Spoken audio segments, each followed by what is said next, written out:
links abbiegen in die Lindenallee.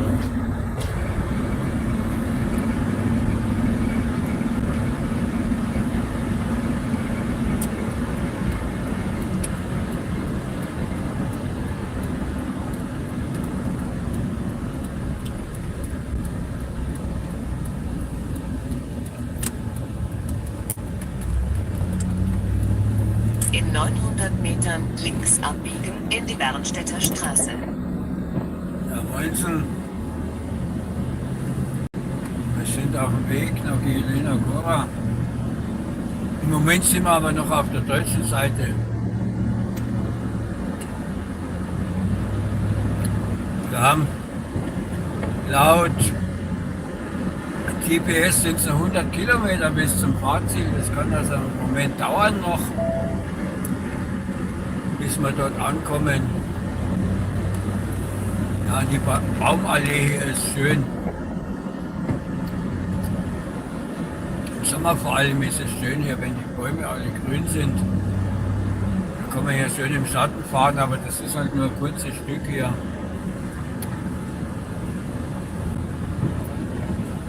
Links abbiegen in die Bernstädter Straße. Ja. Ich wollte heute in Herrnhut auf den Weihnachtsmarkt gehen, aber der ist so überlaufen. Man kriegt nirgendwo einen Parkplatz. Der Bernstädter Straße folgen. Alle Parkplätze sind überfüllt und die Straße, wo der Weihnachtsmarkt ist, ist auch überfüllt. Ein Bekannter von mir hat mir erzählt, der war letztes Jahr auf dem Markt und da hast du kaum Zeit, dir irgendwas anzuschauen, weil überall Leute sind, ein Gedränge und so weiter. Weil dieser Weihnachtsmarkt ist nur an einem einzigen Tag und der schließt auch heute schon um 17 Uhr, also laut meiner Information. So stand es zumindest im Netz, dass der bis um 17 Uhr schließt, wobei man das irgendwie gar nicht vorstellen kann, das macht ja keinen Sinn. Der Weihnachtsmarkt ist ja erst schön abends dann mit den Lichtern und so weiter. Ne? Da würde ich nicht um 17 Uhr schließen, ne? Aber dass der nur an einem Tag ist, noch nicht einmal heute und morgen.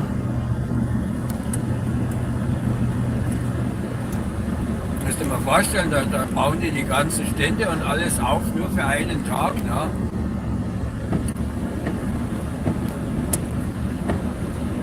Da kommen natürlich auch alle Besucher auf einmal zusammen. Ich habe da dann gewartet an dem Parkplatz und es ging nicht vorwärts, weil man konnte nur noch reinfahren, wenn einer rausgekommen ist. Ne? Und da bin ich dann weiter. Ich sagte, ich stelle mich da nicht eine Stunde hin, bis ich einen Parkplatz kriege. Ne?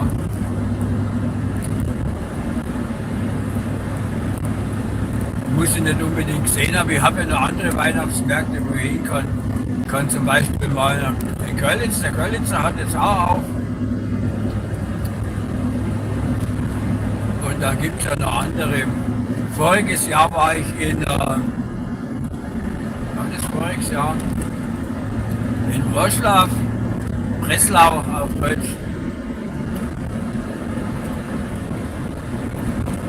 Der ist auch schön gewesen, der Markt.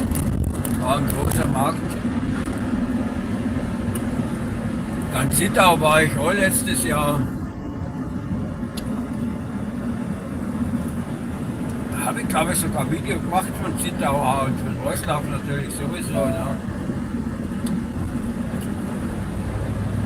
Das Schade war nur, ich hatte ja in Wroclaw, also in Breslau zu tun. Und da habe ich gesagt, jetzt gehen wir noch ein paar Stunden auf den Markt. Ne? Und ich hatte aber leider keine Zeit, bis abends da zu bleiben. Wir waren da nachmittags dort. Das war auch schön, ne? Aber abends kommt es halt mit den Lichtern viel besser rüber. Ne? Und da hatte ich aber nicht die Zeit dazu, weil ich bin ja früh schon losgefahren gewesen und da fährt man ja ein paar Stunden hin und zurück. Und da wollte ich da nicht zu lang unterwegs bleiben. Weil wenn ich früh um 5 losfahre, dann kann ich nicht bis nachts um 11. Da bin ich dann müde. Ne? Und da muss ich zusehen, dass ich da dann rechtzeitig wieder zurückkomme. Ne? Ja, und ich begrüße jetzt mal alle, die neu dazugekommen sind. Die Sie haben schon fleißig geschrieben. Ne? Ich kann jetzt hier von meinem Platz aus zwar sehen, dass jemand einen Kommentar geschrieben hat, ich kann ihn aber nicht lesen, aber sobald da vorne eine Möglichkeit kommt, halte ich mal kurz an und beantworte das dann. Und eine kleine Info noch, draußen hat es gerade 2 Grad plus, also der Schnee ist am Schmelzen. Ne? Was jetzt, wann hat so geschneit bei uns? Das war am Donnerstag, glaube ich, ne? Oder Mittwoch, Donnerstag, also während der Woche jedenfalls hat es geschneit. Ne? Das ist fast schon alles weg, da war ja richtig viel Schnee überall. Ne? Da sieht man kaum noch was. Alles klar, wenn es bei 2 Grad plus, und vorhin waren es sogar noch mehr wie 2 Grad, das waren mal 4 Grad, und wenn es dann regnet, na, und dann hält sich der Schnee natürlich nicht, ist klar. Und nächste Woche soll es ja wieder wärmer werden. Mit, was weiß ich, wie viel Grad, also richtig warm, also Sommer wird es nicht, aber wenn es 8, 9 Grad hat oder so, dann ist ja der Schnee ja weg. Ne? Der hält sich da ja nicht. Jetzt sind wir hier in Bernstadt. Wen es interessieren sollte.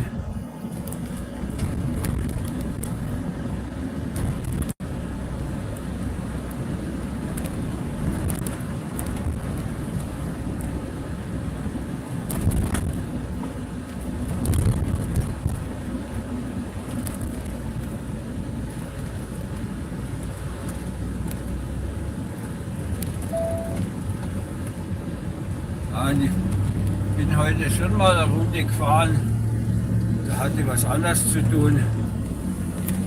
Da war ich aber nur im Raum Squaschelitz-Görlitz. Da habe ich kein Video gemacht davon, weil es hätte sich nicht gelohnt, nur in der Stadt rumgurken. Ja.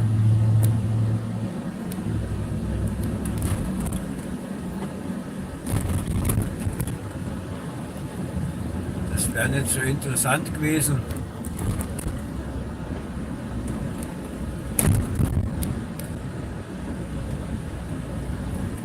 Das ist ja ziemlich eng, ein Haus nach dem anderen, direkt kein Zwischenraum zwischen die Häuser.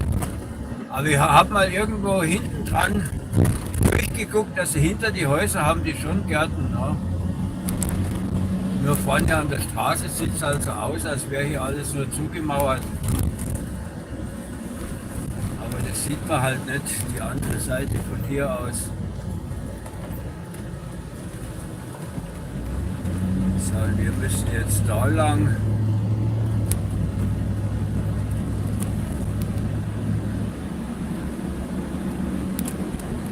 Ich wollte gerade hier anhalten, da könnte er doch raus. Aber hier bleibe ich jetzt mal kurz stehen.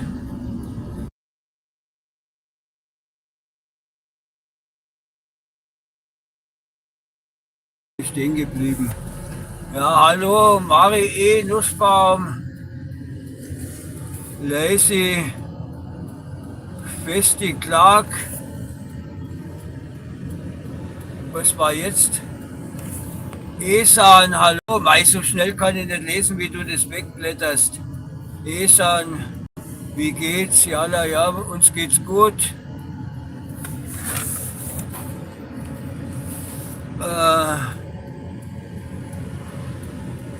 Biedermann, hallo. Und Basio, Faniek, auch hallo. So, und jetzt müssen wir weiter, weil ich habe noch meinen Termin. So. Es war jetzt natürlich mit einem Fehler vor der Steigung stehen zu bleiben. Jetzt muss ich in die Steigung rein anfahren, aber wir sind ja alleine unterwegs hier. Ist ja außer mir niemand. Ach, der Dach und Holz, der hat bei mir auch das Ding gemacht hier. Wir fahren jetzt hier auf einer Nebenstrecke.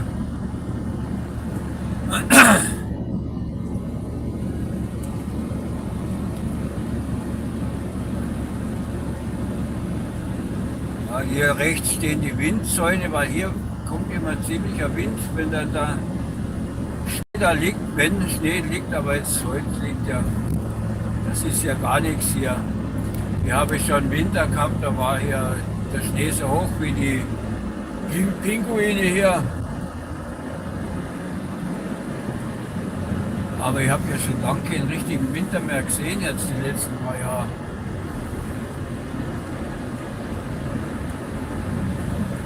Aber das bedeutet nicht, dass es nicht dieses Jahr so weit sein kann. Ne? Also vorbereitet bin ich ja, also von mir aus kann der Winter kommen, ich habe alles erledigt. Der Garten ist winterfest, genug Heizmaterial habe ich auch. Winterreifen habe ich jetzt an allen Trucks dran.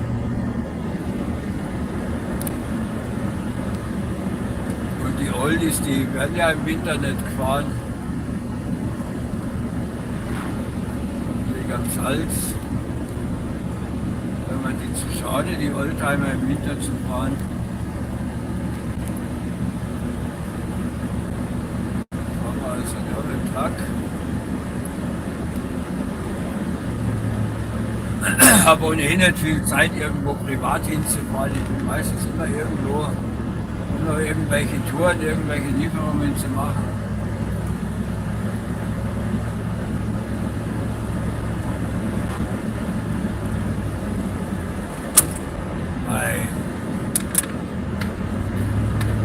Da drüben liegt ein bisschen mehr Schnee an dem Berg. Bin ja gespannt, wie das da morgen ist. Morgen muss ja in die Tschechei rüber. Ob dort zumindest der Schnee liegen geblieben ist. Oder aber da auch schon weggetaut ist. Ich meine, da die Berge, wo wir immer drüber fahren, die sind auf wie viel, 700 Meter oder so. Ne? Sind, ob da noch Schnee liegt auf der Höhe. Das werden wir dann morgen sehen.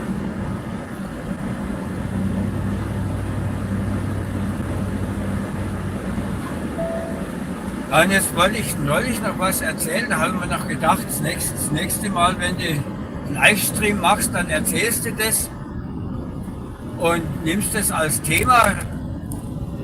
Und jetzt ist es weg gewesen. Wenn ich während der Woche, wenn ich keine Zeit habe, Livestream zu machen, weil ich einen Termin nach dem anderen habe, und zu tun und so weiter. Ne?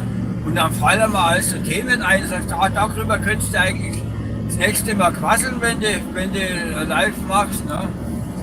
Und wenn es dann soweit ist, dann habe ich es vergessen, ihr müsst mir das immer unterwegs irgendwie aufschreiben. Da müssen wir so ein Diktaphon besorgen. Ich weiß gar nicht, gibt es sowas überhaupt noch?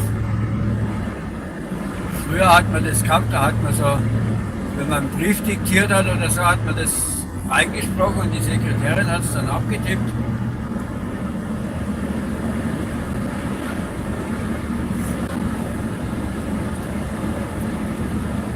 Sowas müsste ich mir mal besorgen, dann kann ich, dann mache ich nur noch der Video und lasse dann der Ton dazu vom Band laufen. Ja. Dann muss ich mir hier noch eine Tonstudie in der Truck reinbauen. Ne?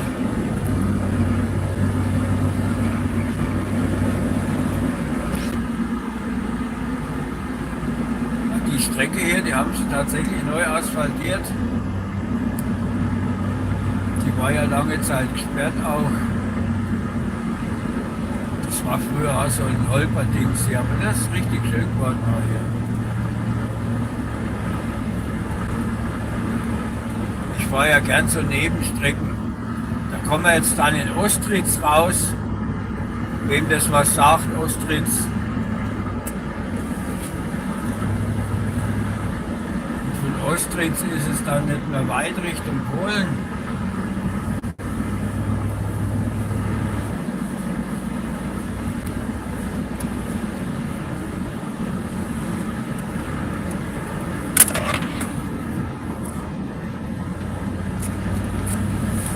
In Ostritz, da war auch mal ein Fräsenmann. 15% hat dieses Gefälle hier. 15%. Da weiß ich, warum ich da immer beim Hochfahren so langsam hochkomme, wenn ich da mit Ladung hochfahre. Ne? Aber heute fahren wir mal runter zu, aber da muss ja Bei einem Stoppschild links abbiegen. dauernd auf der Bremse stehen, sonst kommst du hier unten nicht mehr zum Stehen.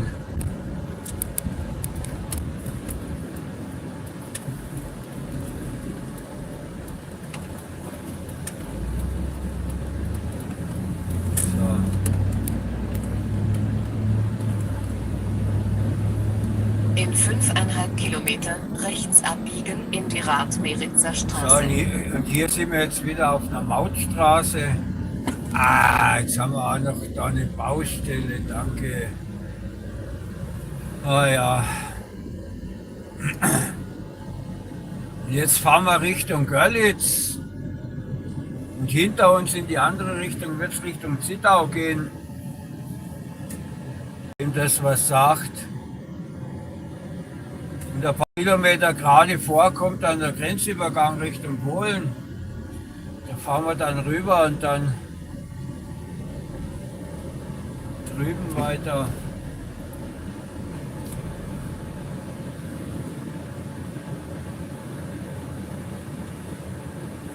Und da links hat einer einen großen Stern am Haus hängen, aber das Licht ist noch nicht eingeschaltet.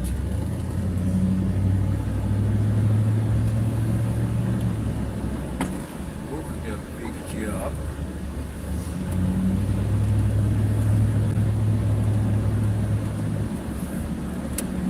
Ja, und hier links war mal so ein Fräsmann, aber der ist hier nicht mehr, ich weiß nicht. Der Pennymarkt, der war vorher links, der ist jetzt nach rechts umgezogen und da wo der Penny mal drin war, da bauen sie irgendwas anderes hin, keine Ahnung was die da bauen, das ist noch nicht fertig. Aber wo ist der Fräsmann hingekommen? Ne? Ja.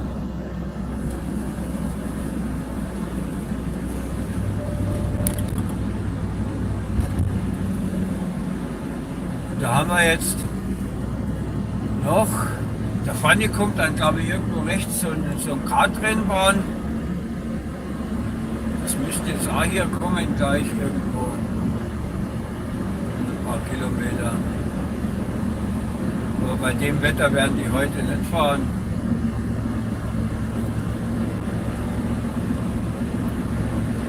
Ja, und jetzt hat man vorhin wieder ein dickes, fettes Funkloch. Ne? Obwohl da war kein Berg, nichts. Wir waren ja oben auf der Anhöhe. Ne? Da möchte man meinen, da wäre ein freier Empfang. Wenn ich jetzt irgendwo durch den Tunnel fahre oder zwischen Hochhäusern oder was weiß ich, da rechne ich mal damit, dass der Empfang mal kurz weg ist. Aber auf der Anhöhe, wo ich auf freiem Feld fahre, ne, quasi sozusagen, ne, und dann ist plötzlich der Empfang weg. Ja, und hier sind wir jetzt, hier fahren wir direkt an der Grenze entlang.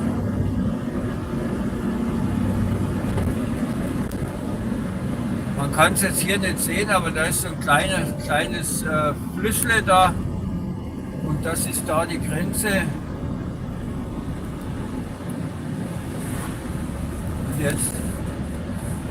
Und jetzt habe ich es ganz übersehen, wo wir sind, wie das Dorf hier heißt, aber das ist auch egal.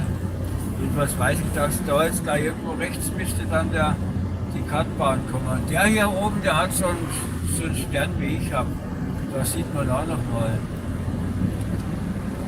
Sieht denn das bei euch aus? Habt ihr auch so Weihnachtsbeleuchtung? Ich habe meine ja schon seit 2 Wochen jetzt, oder? Ja, die letzte November, also das vorletzte, warte mal, dieses Wochenende ist das letzte November. Das vorige Wochenende, da habe ich angefangen einzuschalten. Da war der erste bei uns in der Straße. Die anderen haben es noch nicht eingeschalten gehabt, aber ich war der Erste.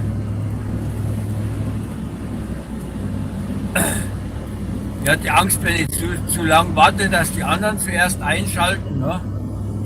Und deshalb habe ich schon mal, es kommt noch so weit, dass ich es irgendwann im August schon anschalte, damit ich auch der Erste bin.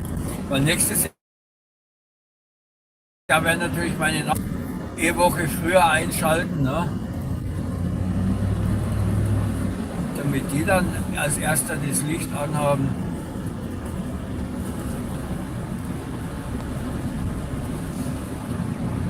Da müsste jetzt dann gleich diese Kartbahn kommen.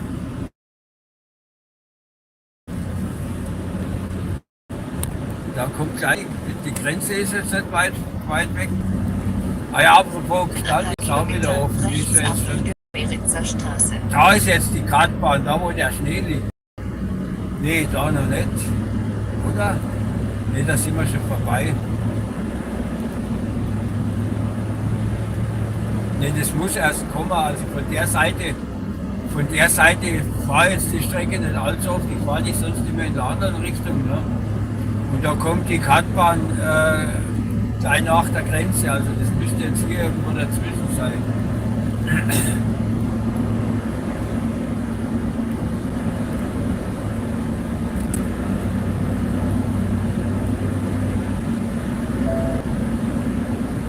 Da rechts muss das jetzt sein. Da ist es. Görlitzring. Da geht's rein. Und da rechts, wenn ihr jetzt mal guckt, da sind die, wo die vielen Reifen da aufgestapelt sind. Da ist es, da fahren die immer mit die Kratz rum. Ne? Ja, heute natürlich nicht. Die haben gewissert, haben die Winterpause gehabt. Und hier kommt jetzt gleich die Grenze. Rechts abbiegen in die Rad-Beritzer Straße. Da wo der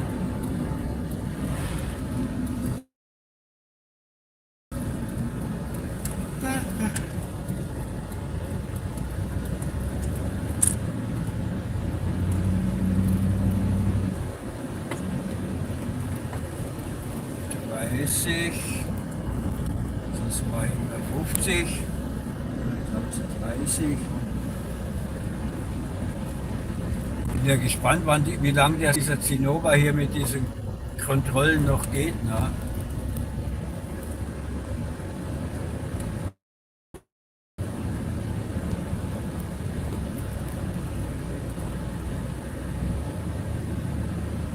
Das waren jetzt hier die Deutschen, aber die kontrollieren ja uns nicht, wenn wir rausfahren.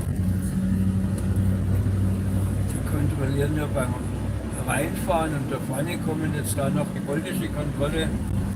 Und irgendwo hier in der Mitte von der Brücke ist die Grenze. Ich glaube hier, wo dieser Pfosten ist, da rechts.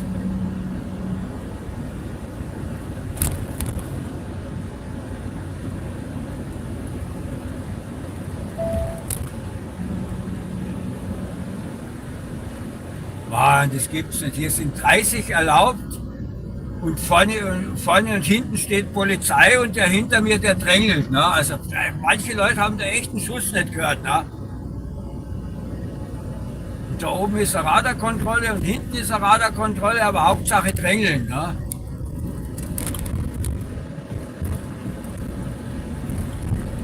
Und hier steht heute gar keiner draußen zum Kontrollieren.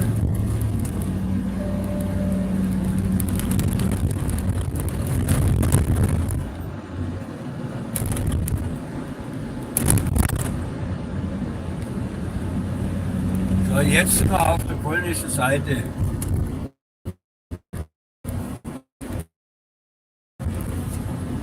Was? Ha?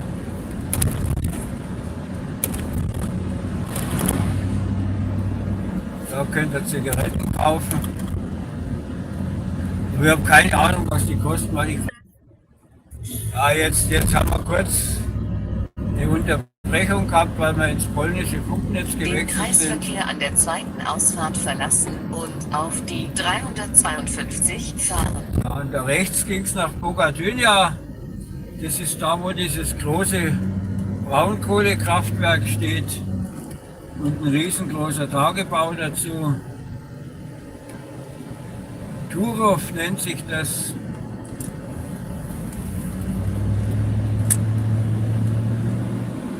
Dieses Braunkohlekraftwerk, das wollen die ja In noch 2 30 Jahre lang Kilometern weiter rechts betreiben. abbiegen auf die 357. Da wollen die ja noch 30 Jahre weiter betreiben, das Ding. Oh ja, die Tanke hier ist teuer. 5,89. Spotty natürlich. Ne? Aber ist trotzdem viel, 5,89.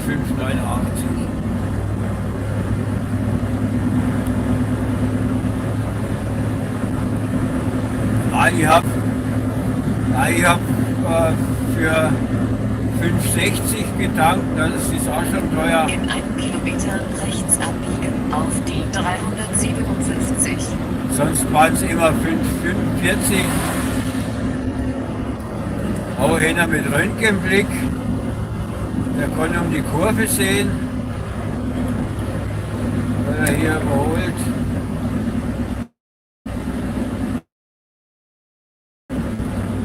Was der da gerade eben gefahren ist. Weil in Polen darf man mit Seifenkisten noch fahren auf der Landstraße. Ich dürfte jetzt hier theoretisch sogar nur 70 fahren, aber war trotzdem 80.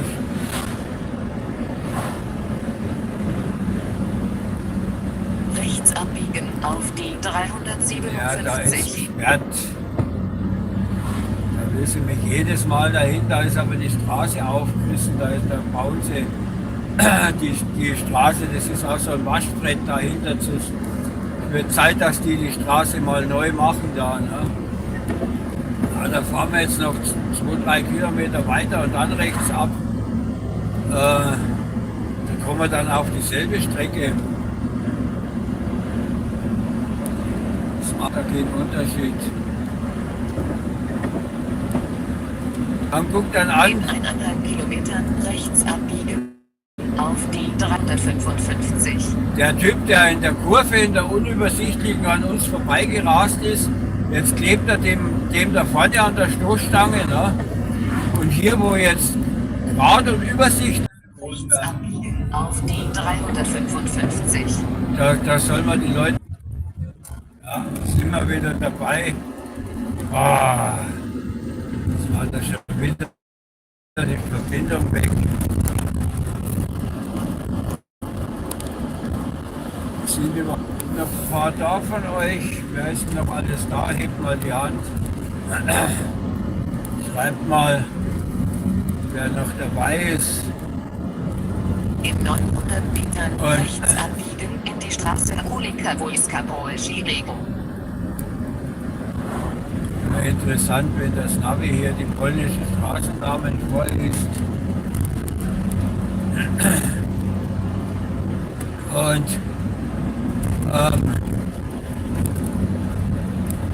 jetzt muss ich aufpassen. Die Strecke hier, die ist nicht neu gemacht, das wird aber irgendwann mal kommen. Und wir sind jetzt auf dem Weg nach Jelena Góra, wer es noch nicht gemerkt hat, wer neu dazugekommen ist. Erstmal hallo. Wir sind jetzt in Sulikow. Rechts abbiegen in die Straße Ulika Wojska Polski-Rego. In Sulikow sind wir hier.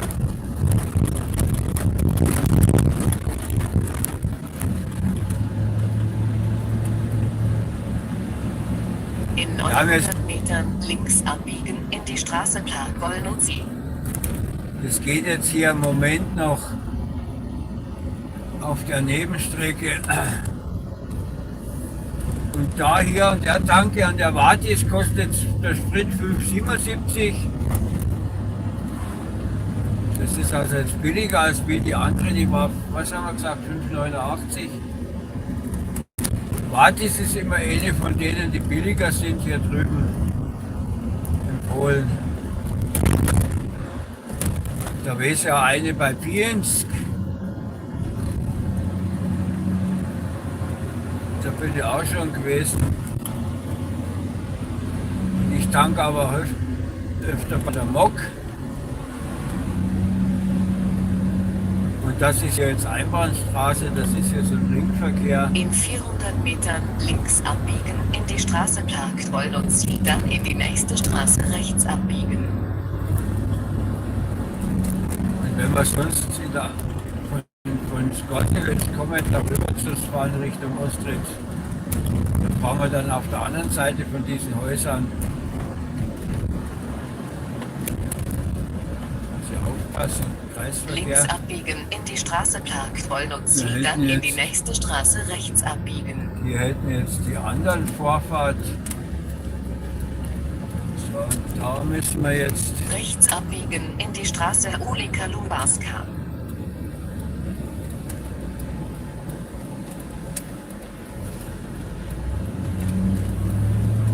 und da kommen wir sonst immer. Der 357 folgen. Es geht jetzt noch ein Stück und dann kommen wir auf die große Straße. Also das ist ein paar Kilometer geht das jetzt hier noch so weiter. Aber eigentlich fahre ich ja gern solche Strecken hier, so Nebenstrecken. Finde ich irgendwie interessanter als wie auf so einer Schnellstraße oder so. Ne?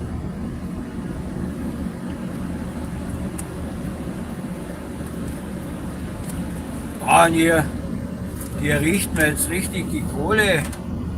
Die heizen hier alle mit Kohle. Was macht der da?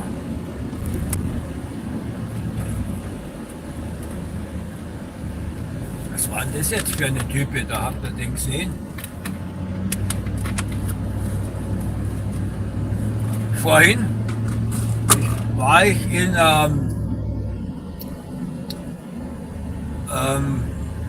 Luban, also das war schon mal auf der Strecke da Richtung Skoselec dann.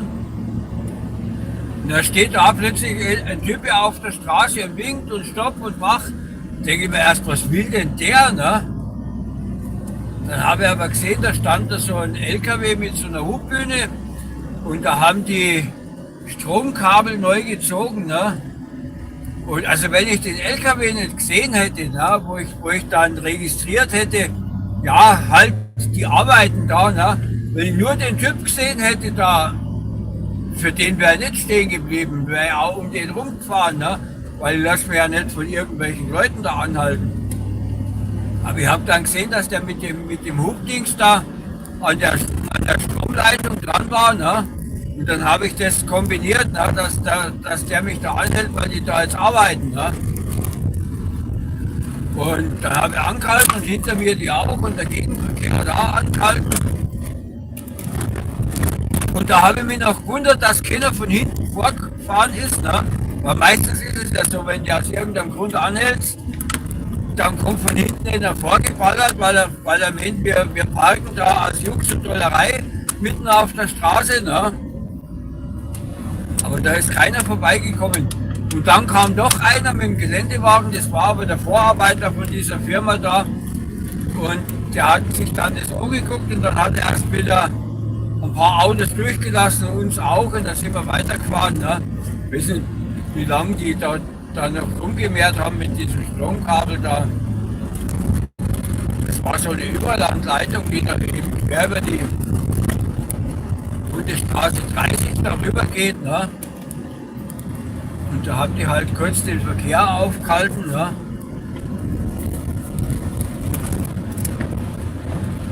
Um da eben aus Sicherheitsgründen, ne, für den Fall, dass das Kabel runterfällt auf die Straße. Ne? Die hatten zwar links und rechts so einen LKW mit der Hochbühne, wo sie das Kabel da befestigt hatten, aber es konnte ja trotzdem runterrutschen und da musste es dann, da musste da eben kurz der Verkehr gestoppt werden. Ne? Aber mir hat es nichts ausgemacht. Ich habe vorher an der Tanke mir einen Kaffee geholt. Ja, ich hatte also einen vollen Kaffeebecher da und war Keks hatte ja dabei. Ja, und da hätte ich auch noch eine Stunde stehen können, das war mir egal.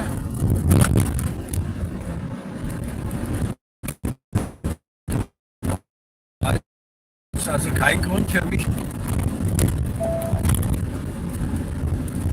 Und dann, als der mich weitergeschickt hat, ne, da war ich sogar ein bisschen enttäuscht, weil ich wollte ja da das Kabel neu ziehen. Ne. Das hätte mich noch interessiert, ne, aber dann musste man halt weiterfahren. Ne.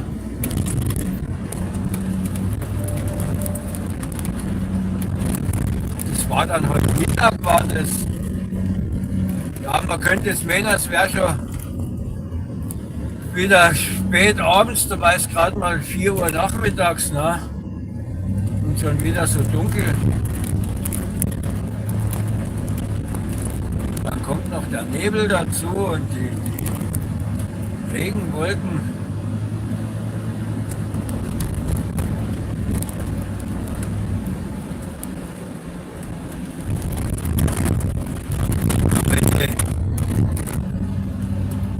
Frühs, also die Leute, die frühs außer Haus gehen, um zur Arbeit zu gehen, die gehen im Dunkeln raus, kommen abends im Dunkeln wieder zurück. Ja? Und zwischendrin sind sie in der Arbeit. Ne? Da bin ich ja froh, dass ich ja tagsüber rauskomme.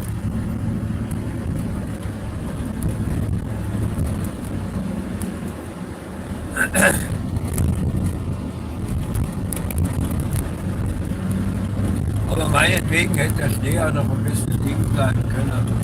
Ich finde, es gehört zum Winter dazu, vor allem vor Weihnachten. Ne? Da hoffe ich ja immer drauf, dass es Weihnachten schneit und alles weiß ist. Ne? Und wenn dann alle Leute zu Hause sitzen, vor dem Weihnachtsbaum und Lieder singen, da setze ich mich dann ins Auto und fahre eine Runde. Ne? Dann hat man die Straße für sich allein, das habe ich schon früher gern gemacht. Ne? Weihnachtsabendrunde.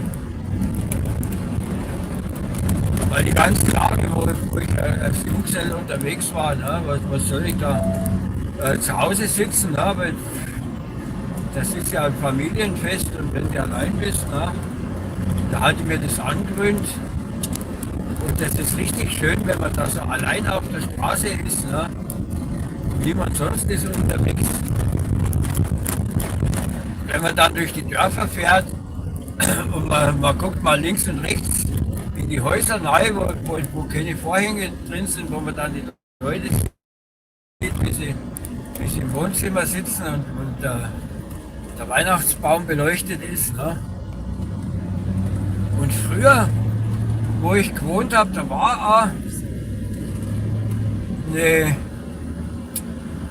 ein Restaurant, die haben Heiligabends aufgehabt für eben solche Leute wie mich, die nicht da zu Hause sitzen wollten. Ja, das war ganz schön dort, aber ich meine, dort wohne ich ja nicht mehr. Das war in einer anderen Ecke der Welt. Schauen, wo geht es jetzt hier weiter? Ne, da geradeaus müssen wir hoch. Ne? Ja, geradeaus müssen wir hoch. Das war immer gerade im Moment nicht sicher, aber Navi sagt, wartet immer Bescheid, wenn man wo anbiegen muss. Wo ich jetzt sehe, rechts abwärts habe ich die schönere Strecke gewesen. Hier haben wir jetzt die Holperstrecke. Aber das kann immer weit sein bis zu 30. Nur noch ein paar Kilometer, dann haben wir es geschafft. Ich bin ja schon mal froh, dass die Verbindung hier bestehen bleibt.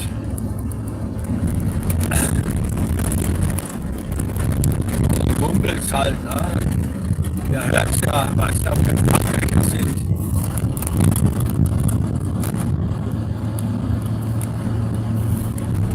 Also sehen hier viele Straßen aus. Ach, da kommt jetzt ein neues Stück. Alles klar, die Brücke haben sie neu gemacht. Und garantiert nach der Brücke geht es wieder so holprig weiter. Was ist denn das hier für eine Brücke? Straße oder Fluss oder was ist da unten drunter? Eine Eisenbahn ist da unten drunter. Ja, hier geht es wieder holprig weiter. Ja, man muss ja dazu sagen, in Polen gibt es ja das nicht so mit der Kfz-Steuer wie in Deutschland. Ne? Die Polen, die haben auf den Schnellstraßen, auf den Autobahnen Maut. Und die Nebenstrecken, die werden halt aus dem allgemeinen Steuerhaushalt bezahlt.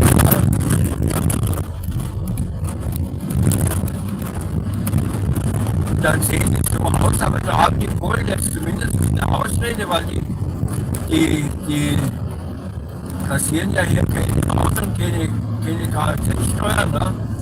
Im Gegensatz zu Deutschland, wo man ja abgezockt wird mit Maut und Kfz-Steuer, trotzdem sehen die Straßen so aus. Ne? Die Autobahnbrücken, die gesperrt sind, weil sie baufällig sind. Ne? Obwohl wir auf der Autobahn auch Maut bezahlt. Ne? Wenn man das mal überlegt, hat man pro Käse so um die 57 Milliarden nimmt der deutsche Staat jedes Jahr ein an Kfz-Steuern. 57 Milliarden. Ne? Und nur 7 Milliarden davon werden wieder investiert in die Infrastruktur. Und davon von den 7 Milliarden gehen dann nicht einmal alle 7 Milliarden in der Straßenbau. Ne? Jetzt stell dir mal vor, die würden die 57 Milliarden tatsächlich für die Infrastruktur verwenden.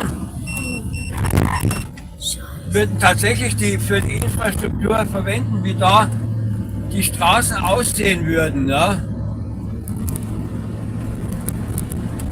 Da hätten wir goldene Randsteine. Da hätten wir goldene Randsteine. So.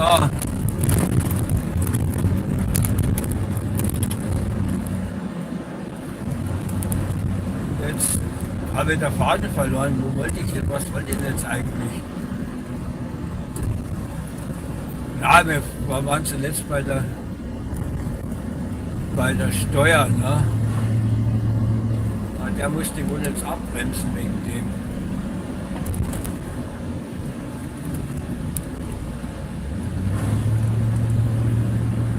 Ja, und jetzt sind wir bald in Luban.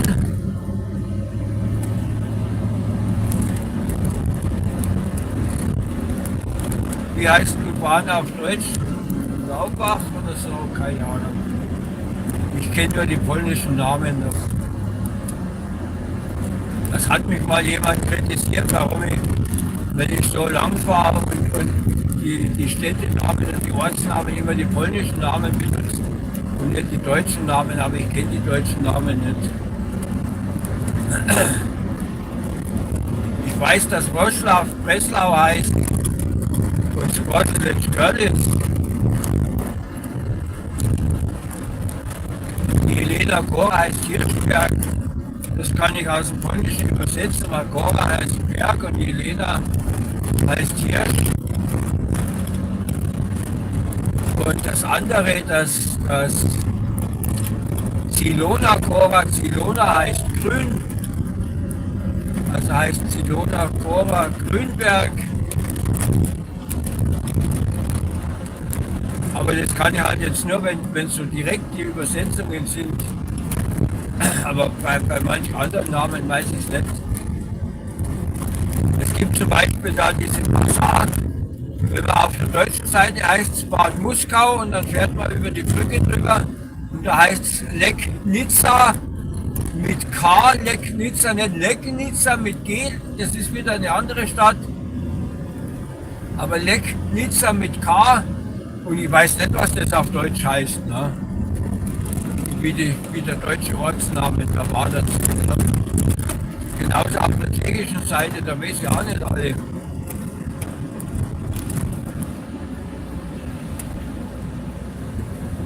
Da weiß ich auch nicht alle. Bei Rumburg ist es einfach, weil Rumburg heißt da auf Deutsch Rumburg. Ne? Warnsdorf heißt auf Deutsch Warnsdorf. Das ist auch kein Unterschied, außer einem Buchstaben. Und dann gibt es noch Keska, Lipa, ne? Lipa halt, weiß jetzt auch nicht, wie das auf Deutsch dann heißt. Ja, und ich orientiere mich da halt immer an die Namen, die aktuell Gültigkeit haben, und das muss dann gut sein.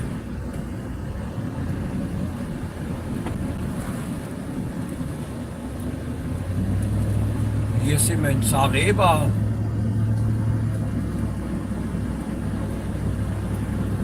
Hier heizen sie auch alle mit Kohle. Man kann es deutlich riechen hier, wenn man hier lang fährt.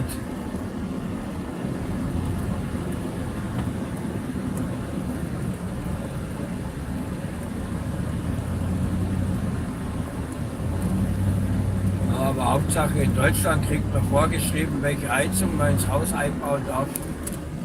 Hier heizen sie mit Braunkohle.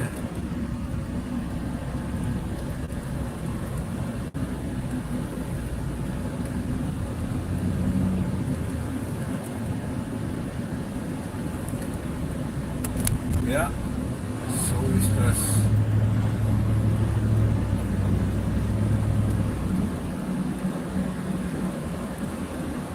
Hier da raus.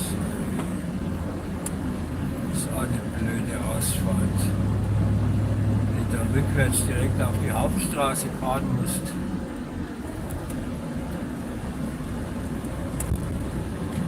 Boah, und ich komme mir vor, als wäre es jetzt 11 Uhr nachts. Ne?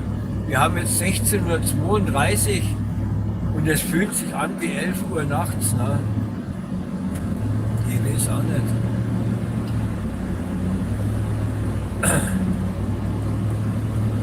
Aber wir sind gleich da, 50 Kilometer davon. Das habt ihr jetzt gesehen. Links hat einer der Garten alles voll gehabt mit Weihnachtsbeleuchtung. Aber das konnten wir jetzt natürlich wahrscheinlich im Telefon nicht sehen, weil das ja nur noch gerade vorzeigt. Jetzt muss ich mal kurz wischen, weil hier habe ich jetzt den Belag auf der Scheibe.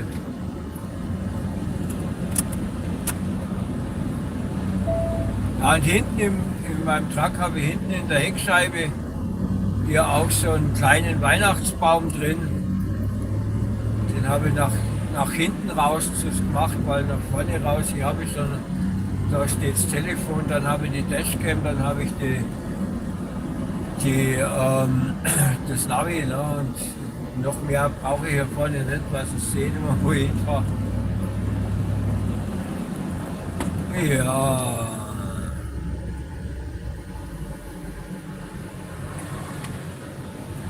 Ich habe hier keinen Fußgänger gesehen. Wir hatten hier drauf, das ist eine Drückerampel. Ne? Ihr habt das gesehen, da ist so ein gelber Dings dran, eine Drückerampel. Ne? Ich habe keine Person gesehen, auch keine Kinder, ne? Aber normal, du sagst, die Kinder haben drauf gedrückt und sind weggelaufen. Ne? Aber ich habe jetzt hier keine Kinder gesehen, links und rechts. Ne? Wieso ist denn die da jetzt rot geworden?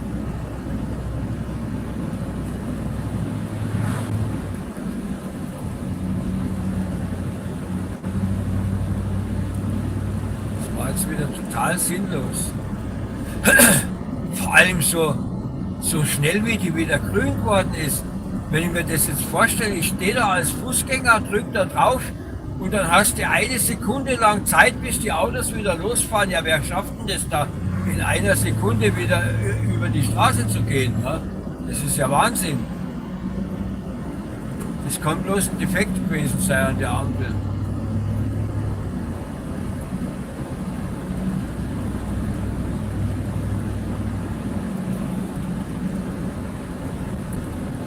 Das schaffe nicht einmal ich, mit einer Sekunde über die Straße zu laufen.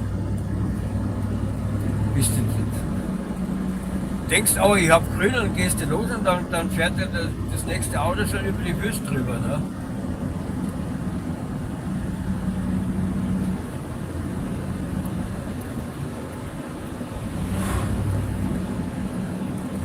Ganz zu schweigen, weil wie lange dann ältere Leute brauchen über die Straße. Ne? Die haben ja überhaupt keine Chance, da rüber zu kommen.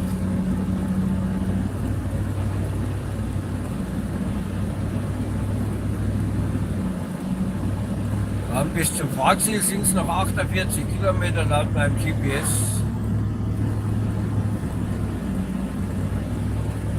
Und hier sind wir jetzt in Luban.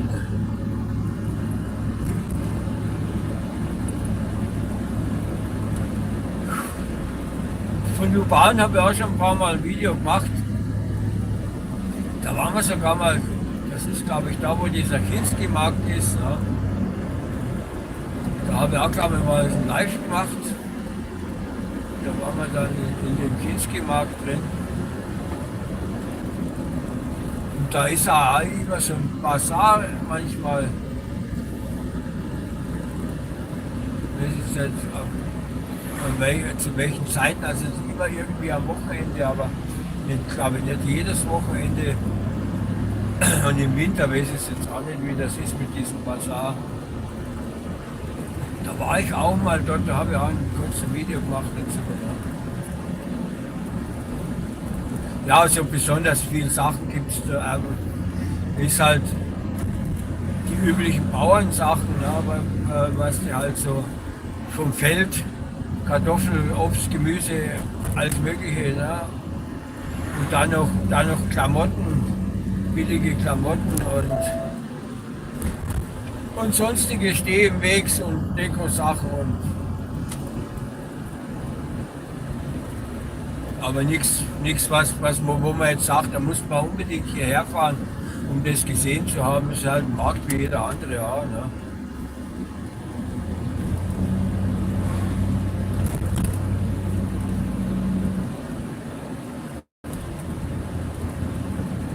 So, und jetzt müssten wir da rauskommen, wo es glaube ich zum Aldi geht. Wenn ich es recht in Erinnerung habe. Müssten wir da am Aldi vorbeikommen.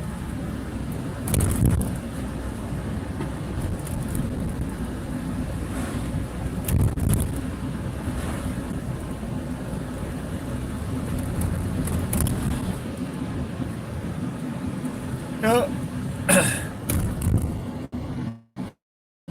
Und wie sieht es aus? Wart ihr heute schon, dieses Jahr schon auf irgendwelchen Weihnachtsmärkten? Und wie viel kostet bei euch der Glühwein? Also ich sehe das ja nicht ein, so 8 Euro für einen Glühwein, den können Sie sich selber saufen. Ne? Das muss ich nicht so mein Geld rausschmeißen mit 8 Euro ohne Pfand. Ne? Ich bin ja doch.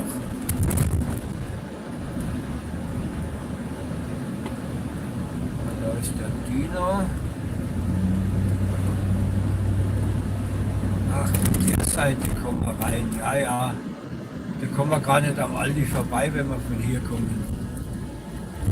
In 400 Metern links abbiegen in die Straße Ulika Lwowica.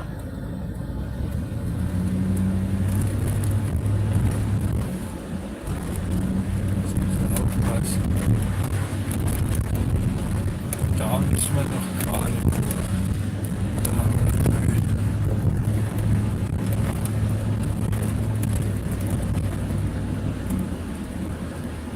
Da müssen wir jetzt links, ne, an der Ampel.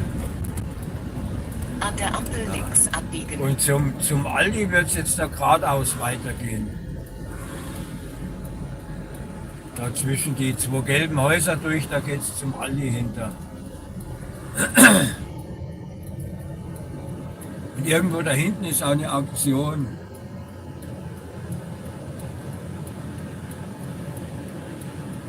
Da, wo das Auto jetzt da lang fährt, da geht es zum Aldi. Die Strecke dahinter, das sind wir auch schon gefahren.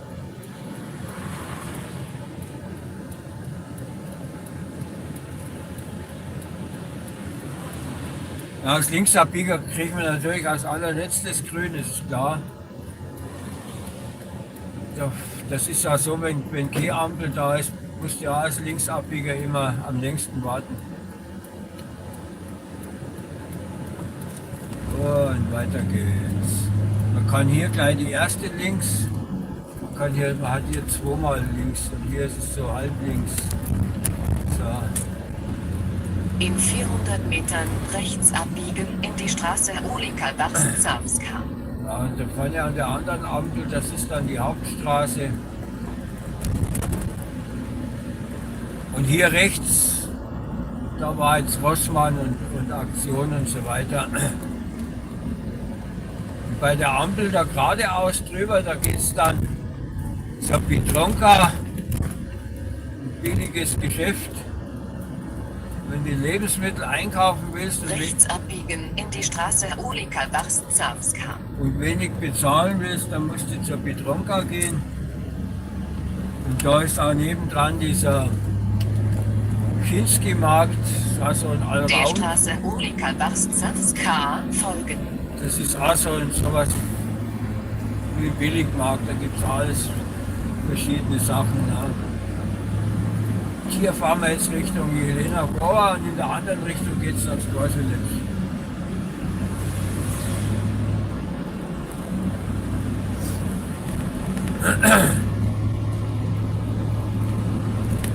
Jetzt haben wir hier jetzt nicht viel Zeit uns aufgehalten in Luban. Wie gesagt, da habe ich schon Videos davon gemacht, da müsst ihr mal gucken. Und wenn ich jetzt gerade dabei bin, erwähne ich das mal kurz, erlaube ich mir mal für meinen Kanal selbst Werbung zu machen.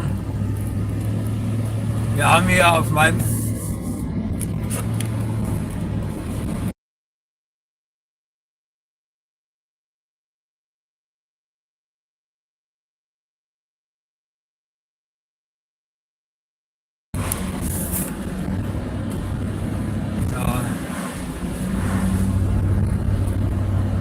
jetzt wird es hier neblig.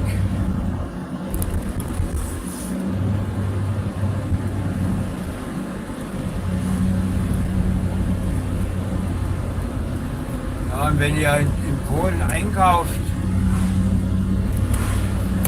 müsst ihr aufpassen, seit neuestem gibt es da auch Flaschenpfand. Da steht dann, das ist so ein rechteckiges Symbol, da steht Kautie drin oder so ähnlich. Und dann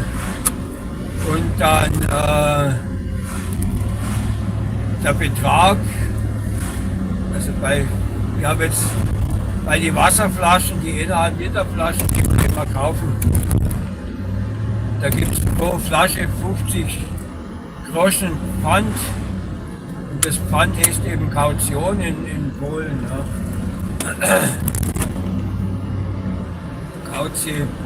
Und da müsst ihr aufpassen, das gilt seit 1. Oktober, aber ich habe jetzt den ganzen Oktober noch Flaschen gehabt ohne diesen Symbol. Die nimmt der Pfandautomat nicht, die spuckt er wieder zurück, aber wenn das Kautie-Symbol dran ist, da könnt ihr die dann an der jeweiligen Markt. Ich habe es selber noch nicht, ich habe noch keine Erfahrungen, weil die paar Flaschen, die ich jetzt gefunden habe mit diesem Symbol, die haben wir noch nicht zurückgegeben, weil die liegen halt noch im Haus in der Schachtel drin, in der Kiste. Ne? All das kotzt mich so um mit diesem Pfandblödsinn da. Ne? Wie viel in meiner Wohnung sieht es aus wie auf einem Müllsammelplatz. Da steht Kiste mit deutschen Pfandflaschen, Kiste jetzt mit polnischen Pfandflaschen, in Eimer mit gelbe Tonne, in Eimer mit braune Tonne, in Eimer mit normalen. Da wärst du verrückt. Früher habe ich einen Abfalleimer gehabt und wenn der voll war, habe ich ihn raus in die Tonne. Ne? Heute brauchst du für jedes Ding eine extra Tonne, einen extra Sammelbehälter, die Spinner doch da. Da darfst du einen Raum in der Wohnung nur benutzen, um den Abfall zu sortieren. Ne? Das geht mir so auf die Nerven, dieser blöde Scheiß. Boah, hier wird es richtig neblig hier jetzt. Aber das Fernlicht auch gar nicht machen, ich sehe nichts mehr.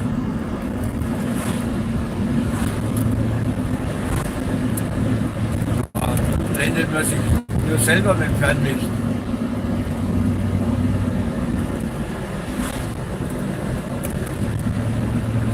Ja, da wird das dann auf der Rückfahrt wieder ein Nachtfahrtvideo. Ich weiß nicht, ob ich da ein Nachtfahrtvideo mache, jetzt muss ich mal schauen. Habe ich die. Nee, das ist hinten. Das ist vorne. Jetzt habe ich vorne noch die Nebelscheinwerfer eingeschaltet, aber das bringt auch nicht viel. Man sieht nur kurz halt vorm Fahrzeug links und rechts ein bisschen besser an. Aber auf die Ferne siehst du mit Nebellicht auch nichts. Normal habe ich ein starkes Fernlicht, ne, aber das bringt jetzt hier nichts.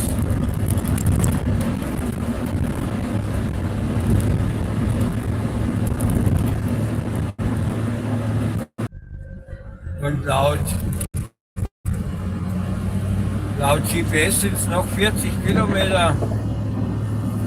Aber hier sind wir jetzt auf der Bundesstraße, auf der polnischen Bundesstraße, und zwar nennt sich die 30. Abkürzung ist, glaube ich, DK 30. Ich weiß jetzt nicht, was das ausgesprochen heißt, aber es war egal. Und die ist aber mautfrei, die Strecke. Ulm, oder? Nee, das war jetzt irgendwas anderes. Straßenbau oder was.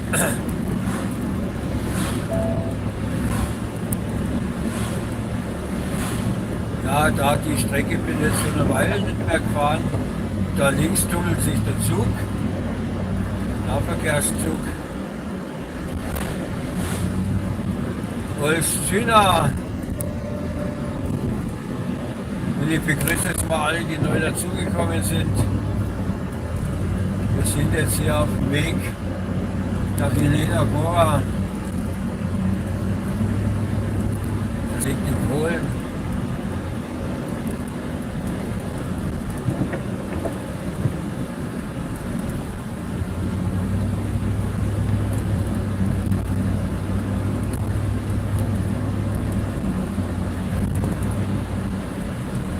Und draußen sind 3 Grad,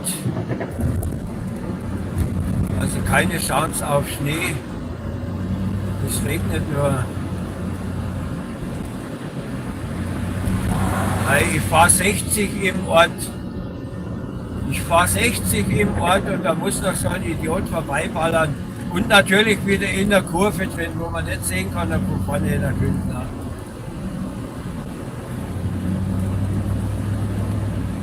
Wenn man so einmal reinfährt, ne, und ich kann nur aussteigen, dann schlage ich ihm die Fresse voll, ne, dass er nicht mehr weiß, wer er ist, wenn er in den Spiegel guckt. Ne.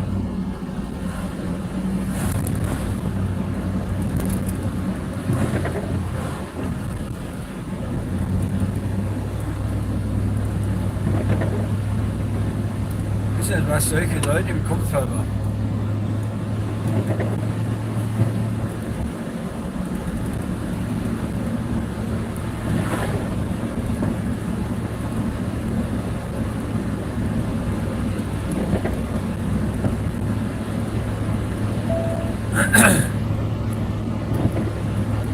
Das war jetzt heute der zweite, der dämlich überholt hat.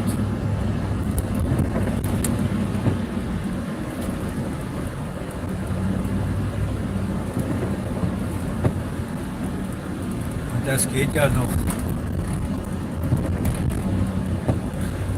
Das sieht ganz anders aus, wenn man in der Tschechei drüben unterwegs ist. Da überholt die prinzipiell so. Wenn man den Eindruck, die warten extra ab, bis die Kurve kommt und dann fahren sie erst raus.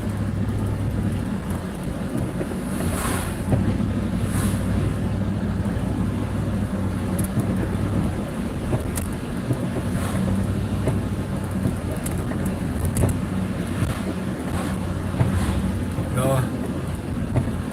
Und jetzt biegt er hier ab, da hat es sich dann gelohnt. Na, nee, das ist ein anderer.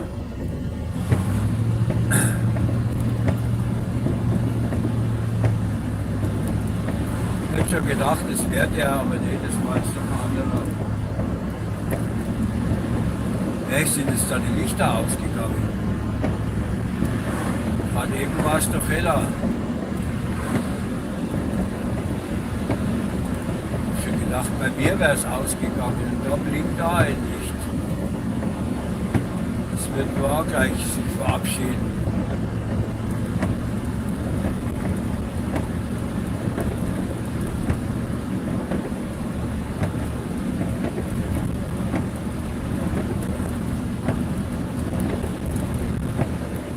Man hört diese Straßenlampen, die werden erst brutal hell und dann fallen sie aus.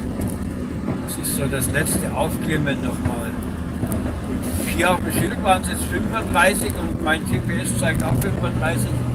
Das stimmt sogar überein.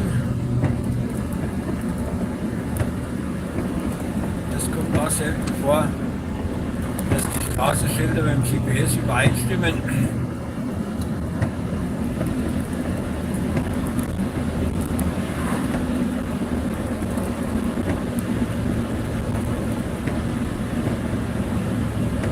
Ja, wenn das jetzt schon so ist, wie wird denn das dann noch wenn wir auf der Rückfahrt sind, da fahren wir wahrscheinlich dann blind.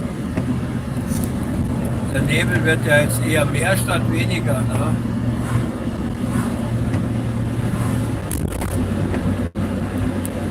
Oh, ja, was.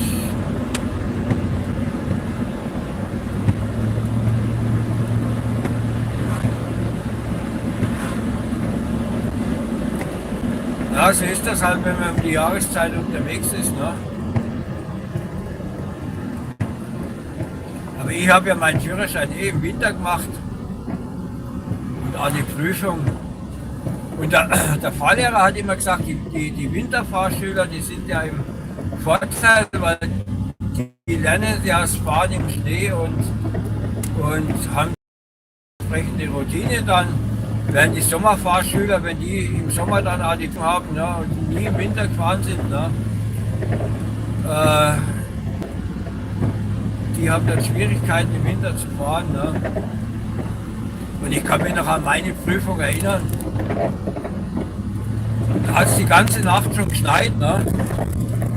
Und an der Prüfung selbst hat es auch geschneit. Ne. Und ich war ja einer von den Ersten, weil das ging alphabetisch, vom Nachnamen her alphabetisch die Reihenfolge, wer dran kam mit Fahren. Ne? Und da fahre ich dann los und da war schon der Schneepflug gerade vorher mal, ein paar Stunden vorher.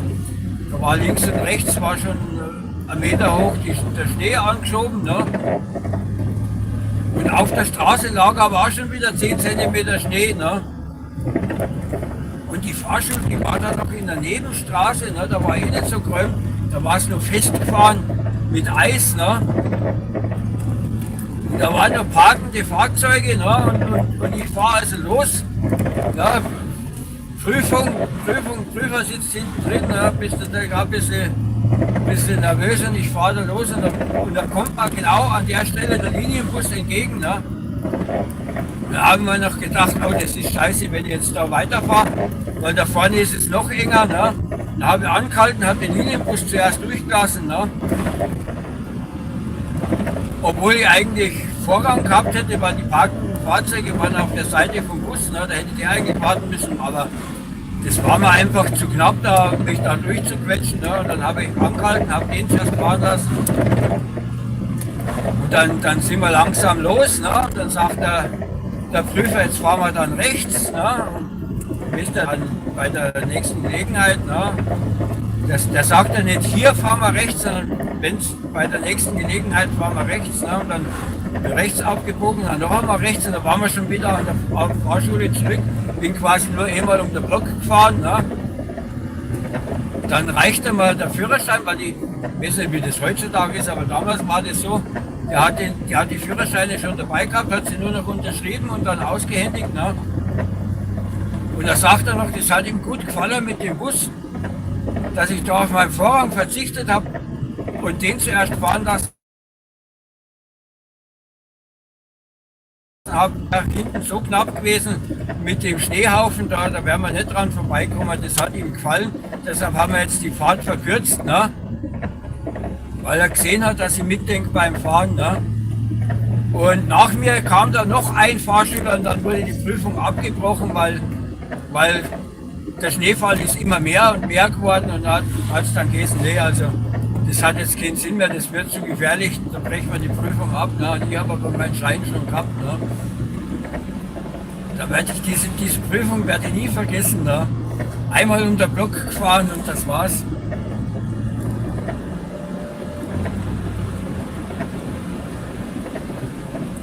Andere sind da einmal um den Block gefahren, da hieß es dann aber durchgefallen. Ne? Wenn er zu früh sagt, stopp, aber da war es genau umgekehrt. Der Prüfer hat gemeint, es hat ihm gut gefallen, dass ich da mitgedacht habe. Ne? Und dabei habe ich eigentlich nur Schiss gehabt, ne? Weil ich mir gedacht habe, ja, da ist der Bus und nebendran ist der Schneehaufen, ne? Da komme ich nie dran vorbei. Und da habe ich halt gewartet, ne? Das war genau richtig so. Ne? Was kostet jetzt hier der Sprit? 6,24 und das Diesel, nee, 5,79 und das Diesel 6,24. An der Tanke hier ist das Diesel teurer wie das Benzin. Ja, das ist in Polen gar nicht so ungewöhnlich, dass Diesel teurer ist, weil da gibt es ja diese unterschiedliche Besteuerung nicht. In Polen ist egal ob es jetzt Diesel oder Benzin ist, die Mineralölsteuer da oder wie auch das, was die Polen da für Steuer haben, die ist für beide gleich. Und was jetzt teurer wird, das ist quasi nur Nachfrage, was halt die Tanke jetzt gerade denkt, dass man jetzt teurer machen kann. Ne? Ich weiß nicht, wie die das dann regeln. Ne? Das ist dann halt von Gesellschaft zu Gesellschaft unterschiedlich und einmal zu Tages mal ist es Diesel teurer, mal ist es Benzin teurer. Ne? Das macht die genau wie in Deutschland, da wird es da immer wieder geändert, der Preis. Aber du kannst nicht immer sagen, dass der Diesel immer billiger ist wie hier. Das gibt es eigentlich nur in Deutschland. Und ich weiß nicht, ob es das auch in Österreich gibt oder so. Aber die Österreicher machen ja viel nach, was die Deutschen vormachen. Ja, aber schwören könnt ihr jetzt nicht drauf. Und auch in der Tschechei habe ich das schon gesehen, dass Diesel und Benzin oft gleich sind mit dem Preis und manchmal auch das Diesel teurer.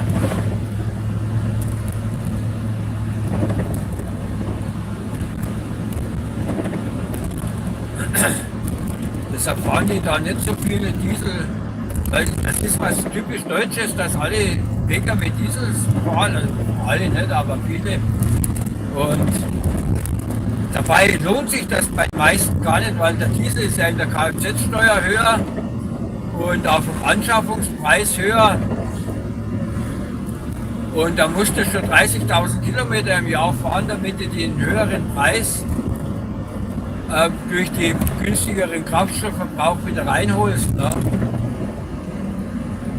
Und das checken die meisten nicht. Die gibt ja Leute, die fahren nur 5.000 Kilometer im Jahr und haben trotzdem einen Diesel. Ne? Aber nur weil sie halt auf den ersten Blick sehen, dass es an der Zapfsäule billiger ist. Ne? Aber das ist noch lange nicht, dass du in der Vollkostenrechnung wirklich billiger davon kommst. Ne?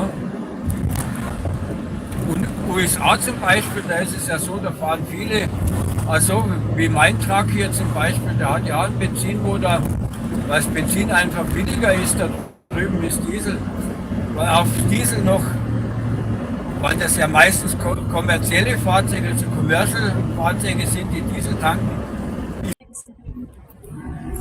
Ja, jetzt haben wir wieder kurz die Verbindung weg gehabt und ich mache jetzt hier so gut wie es geht Fernlicht noch, gleich muss ich wieder abblenden, damit ihr überhaupt irgendwas seht, ne?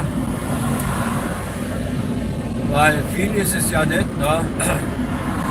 Was man erkennen kann draußen. stockfinstere Nacht. Aber ihr seht ja selber, ihr braucht ja nur auf die Uhr schauen, dann wisst ihr ja, wir sind ja hier live. Ne? Das muss ich ja gar nicht dazu sagen, so wie bei anderen Videos muss ich es immer dazu sagen, aber wir sind ja hier live. Ihr seht das ja selbst wie Ding, aber hier ist es wirklich stockfinster. Ne? Wahnsinn. Und ich bin jetzt gerade dabei, mir einen Putzler auszupacken, damit ich ein bisschen, weil der Mund wird so trocken. Von vielen erzählen wird der Mund trocken. Und jetzt ist das Mikrofon vom Funk runtergefallen. Ich habe hier noch einen Funk.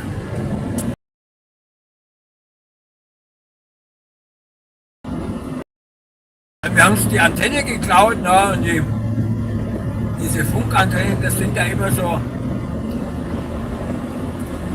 Antennen mit so einer Viertelstraße,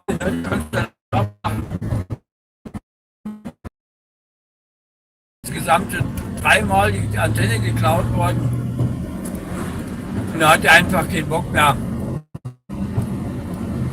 weil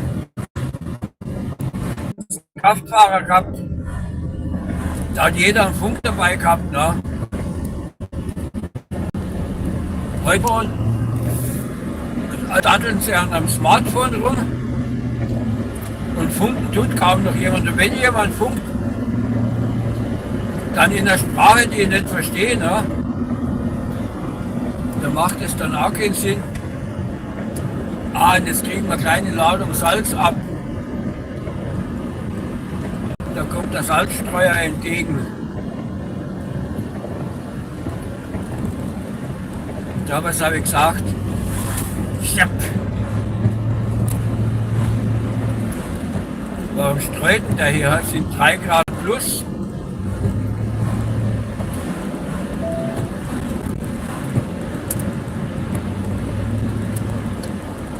Ist ja 3 Grad plus, finde ich, muss man jetzt nicht unbedingt streuen, aber okay.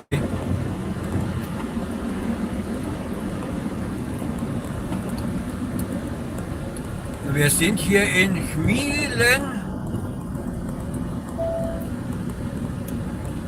Ja, und was ich sagen wollte, wir haben natürlich, früher hat jeder so seinen Funkname gehabt. Wir hatten einen Kollegen, den haben wir immer der Radiomann genannt. Der konnte in einem Stück von Hamburg nach Nürnberg hat er in Natur bla bla bla bla bla bla bla. Da hat es, wenn du mit dem in einem Konvoi gefahren bist, dass du da mal dazwischen gekommen bist. Ne? Der hat erzählt und erzählt und erzählt und der hat aber auch viel gewusst. Ne? Dann hat man natürlich auch einen Cowboy. Jede Firma hatte damals, also jede Spedition hatte damals einen Cowboy dabei, na, so ein Fahrer mit Cowboyhut und Cowboystiefeln und so weiter. Ne. Gab es in jeder Spedition, gab es da einer. Ich habe jetzt schon seit 20 Jahren kennengelernt, die sind wahrscheinlich alle schon in Rente. Ne. Aber ich habe schon lange keinen Cowboy mehr gesehen. Ne. Das ist heute gar nicht mehr innen. Die Kraftfahrer, die hören auch heutzutage kein Country mehr. Also das war schon, Country, das war schon altmodisch, als ich damit angefangen habe zum Fahren, ne? 90er Jahre, das war die Techno-Zeit. Ne? Das ist heute immer noch, ne? Das ist der einzige Musikstil, der sich seit 30 Jahren gehalten hat. Alle anderen waren immer so nach ein paar Jahren vorbei, so wie davor. In die 80er Jahre war ja dieses NDW, ne? Neue Deutsche Welle. Da kann ich mich noch an meine Kindheit erinnern. Ne? Da waren ein paar Lieder mit coolen Texten dabei, die wohl gleich noch cooler waren, wenn die Eltern drüber geschimpft haben, was hörst du da für ein Blödsinn, da war es gleich noch viel schöner. Ne? Ja, und dann als junger Erwachsener, da ging es natürlich dann mit Techno los. Ne? Das hat man natürlich dann auch unterwegs gehört, wenn man mit dem Lastwagen unterwegs war, ist klar. Hat man sich seine Musik angehört. Ne? Aber darauf wollte ich jetzt eigentlich gar nicht hinaus. Ich wollte jetzt das erzählen, was wir da hatten. Und da hat ja halt jeder so seinen Namen. Ne? Mich haben sie immer Dagobert genannt. Ja, du hast zwar versucht, dich selbst deine eigenen Funknamen zu geben, aber du hast halt dann von den Kollegen einen Spitznamen verpasst gekriegt und der hat sich dann durchgesetzt, also nicht der Name, den du selbst gern gehabt hättest, sondern was die anderen gewählt haben, was richtig wäre für dich. Ne? Und Dagobert haben sie mich genannt, immer weil sie gesagt haben, ich habe immer die Dollarzeichen im Auge. Ne? Weil ich war so ein Kraftfahrer, ich habe überall Ladungen gehabt, wo ich noch und da noch was und da noch ein Puffi verdient und da noch schnell eine Kiste mehr mitgenommen. Ne? Und da haben sie mir gesagt, du machst aus allem Geld. Ne? Und da haben sie mich Dagobert genannt. Ja, und jeder hat so seinen Namen gehabt. Ne? Und so haben wir uns halt über Funk. Ne? Wir sind damals ja immer, also wenn wir innerhalb Deutschland gefahren sind, das war für uns Nahverkehr, so alle Strecken, die du in einer Tagesschicht mit dem LKW erreichen konntest, das galt als Nahverkehr. Und nur wenn du dein Fahrziel, wenn du da eine Übernachtung gebraucht hast, dann galt es als Fernverkehr. Das habe ich heute noch so, also so zum Beispiel eine Strecke wie Würzburg-Hamburg ist Nahverkehr. Ne? Ich weiß, es gibt Leute, die das schon als Fernverkehr bezeichnen, aber für mich ist das Nahverkehr. Das habe ich so gelernt und das ist so drin. Ne? Fernverkehr, das waren dann so Fahrziele wie Almaty oder Moskau oder Izmir oder Teheran, weil ich selbst bin nie nach Teheran gefahren, aber die Kollegen sind da hingefahren. Das war dann eher schon 70er, 80er Jahre. Das hat dann in die 90er Jahre war das nicht mehr. Da war Osteuropa interessant, Osteuropa und Südosteuropa. Und ich weiß es aber von den älteren Kollegen, die mich angelernt hatten, die haben immer von ihren Iran-Touren erzählt.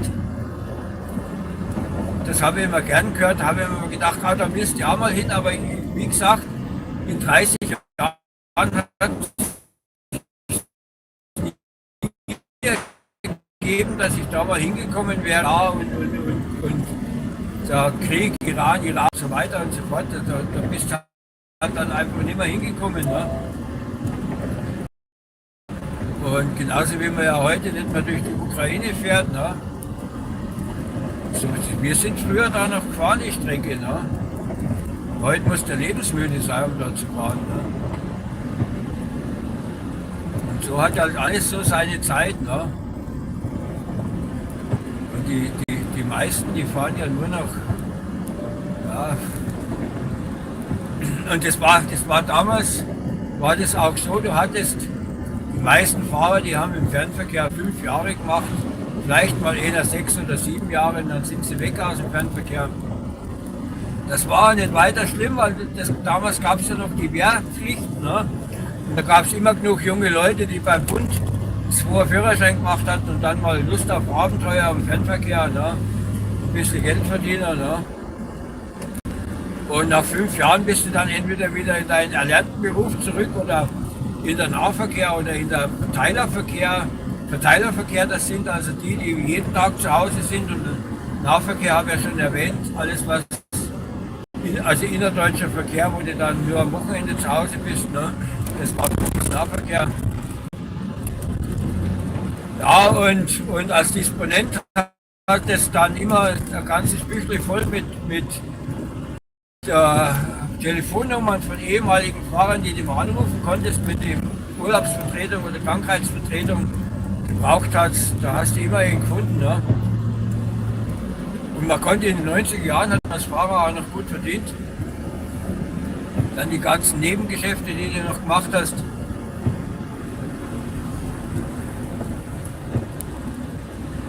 Also normalerweise nach 5 Jahren hast du da dein Haus gehabt und dein Traumauto. Ne? Wenn das Traumauto natürlich ein Ferrari war, dann hast du es nicht geschafft. Ne? Aber ich meine jetzt ein normales Traumauto. Ne? Ja, ich habe das allerdings anders gemacht. Ich habe mir dann einen Lastwagen gekauft. Ne? War so blöd. Einen Lastwagen gekauft. Weil ich gedacht habe, da kann ich dann noch mehr verdienen. Ne? War damals auch so. Ne? 90er Jahre, da hat man wirklich gut verdient im Fernverkehr. Und du hast kaum Geld ausgegeben, weil du warst ja in Ländern unterwegs, wo du mit 5 Mark den ganzen Tag ausgekommen bist, ne, wenn ihr es überhaupt gerechnet habt. Ne. Da bist du essen gegangen, da musstest du nicht einmal irgendwo in einem billigen Supermarkt einkaufen, sondern du bist essen gegangen in ein Restaurant und hast nicht mehr wie 5 Mark am Tag gebraucht. Ne. Ja, das gibt es ja heute nicht mehr. Ne.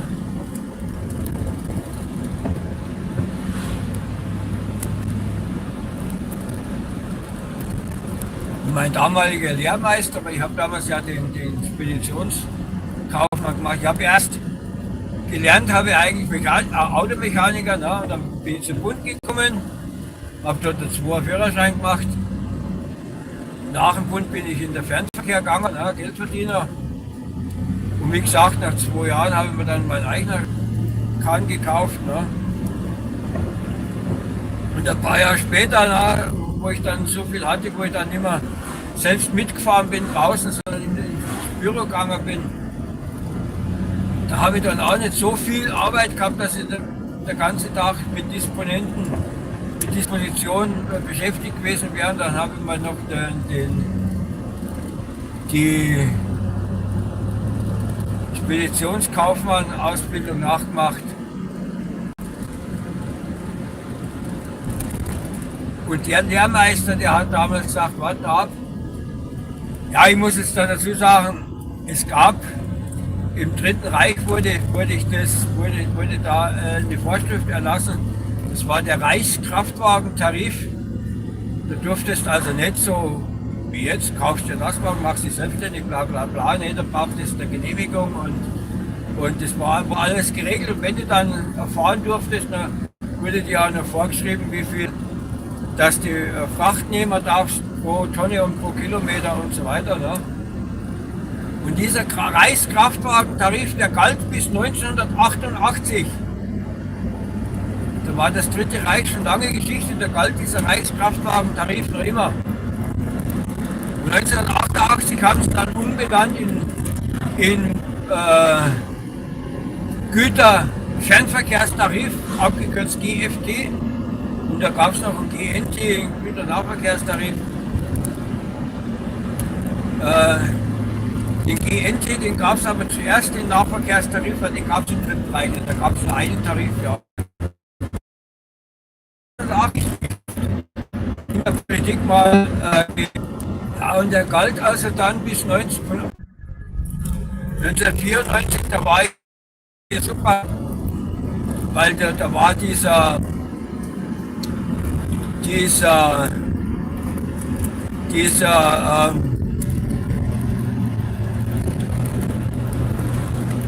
diese Tarifvorgabe von die staatliche, es wurde immer gesagt, es ist ein Eingriff in die unternehmerische Freiheit. Ne? Und egal, was du mit dem Kunden vereinbart hast, dieser Tarif, der galt immer, der galt per Gesetz. Da musstest du nicht erst sagen, wir rechnen nach dem Tarif ab, sondern galt automatisch. Ne? Da hat es natürlich auch als Unternehmer die Sicherheit gehabt, wenn du mit einem Kunden verhandelt hast, dann galten immer die Bedingungen, die in dem Tarif waren, fertig aus. Und ab 1994 wurde das dann abgeschafft, liberalisiert, wie sich das damals nannte. Ne? Und da haben viele gesagt, endlich können wir unsere Preise selbst machen. Und mein damaliger Lehrmeister, der hat dann gesagt, also pass auf, alle, die jetzt Hurra schreien, die werden es noch bitter bereuen und werden sich nach dem Tarif zurücksehnen. Ne? Weil jetzt wird natürlich der Preis nicht vom Spediteur bestimmt, sondern von der Marktmacht der Konzerne. Und es war tatsächlich so. Ne?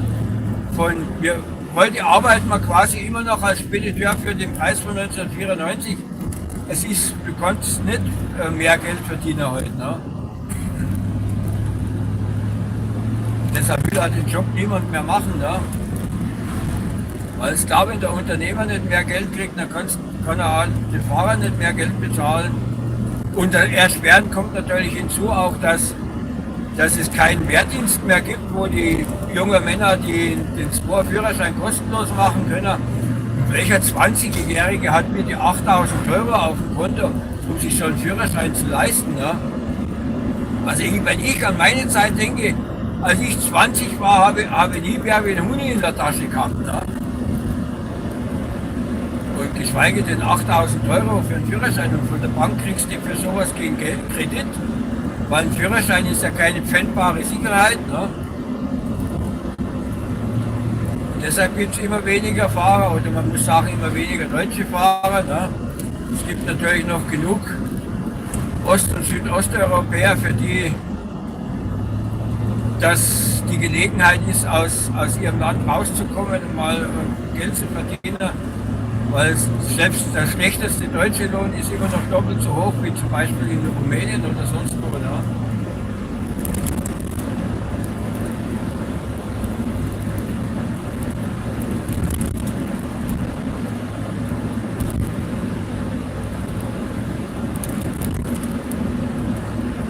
Ja, und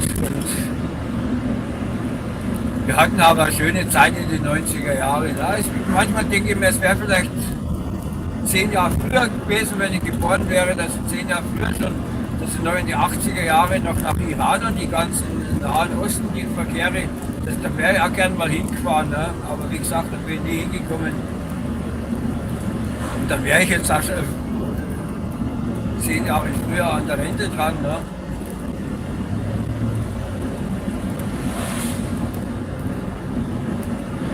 Ja, und wir sind jetzt gleich da. Es ist nicht mehr weit.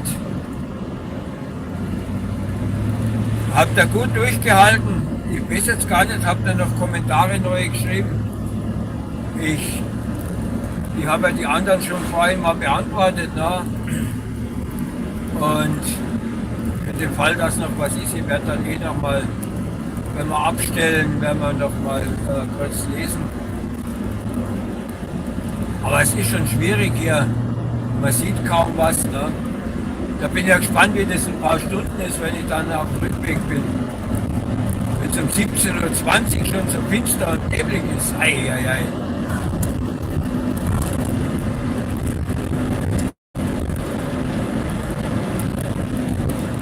Da freue ich mich schon wieder drauf. Ja. Aber jetzt müssen wir erst mal ankommen. Ich habe immer so im Hinterkopf, Mensch, jetzt bist du zu spät, die machen gleich zu. Ne? Aber es ist ja erst 17:20 Uhr und nicht 23, fühlt sich an wie 23 Uhr, ich weiß auch nicht. Die ganze Zeit denke ich, es wäre schon 11 Uhr nachts. Ne?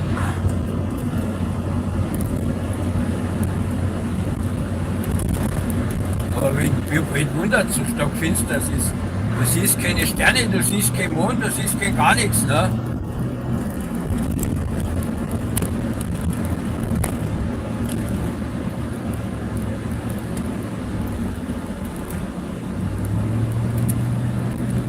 Und wenn ich Fernlicht mache, blende mich selbst, das bringt auch nicht richtig was.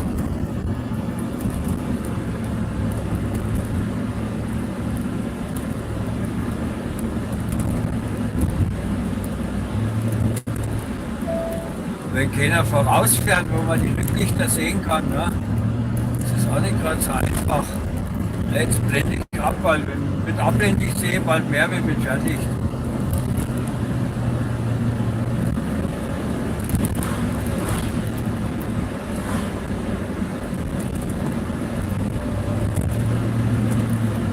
Ja, ich fahre jetzt auch nicht die Strecke so oft, dass ich sie schon auswendig kenne. Also wenn ich so weit auswendig kenne, sie, damit ich weiß, wo ich abbiegen muss und so, aber dass ich jetzt jede Kurve kennen würde, ne, so heimisch ist mir diese Strecke auch nicht.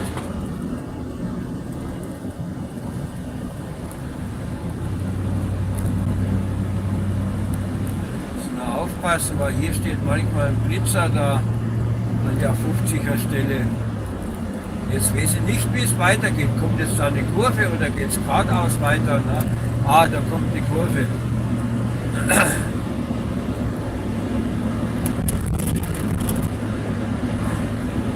Ja, jetzt müsste es geradeaus weitergehen, weil das Cognac ist, glaube ich, zu Ende.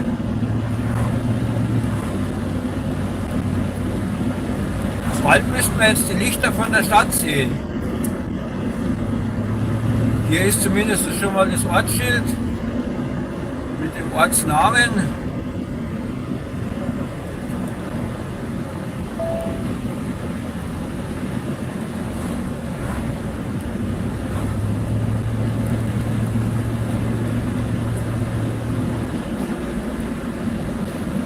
Jetzt müsste es da dann bergab gehen und dann kommt ein Kreisverkehr. So habe ich das in Erinnerung.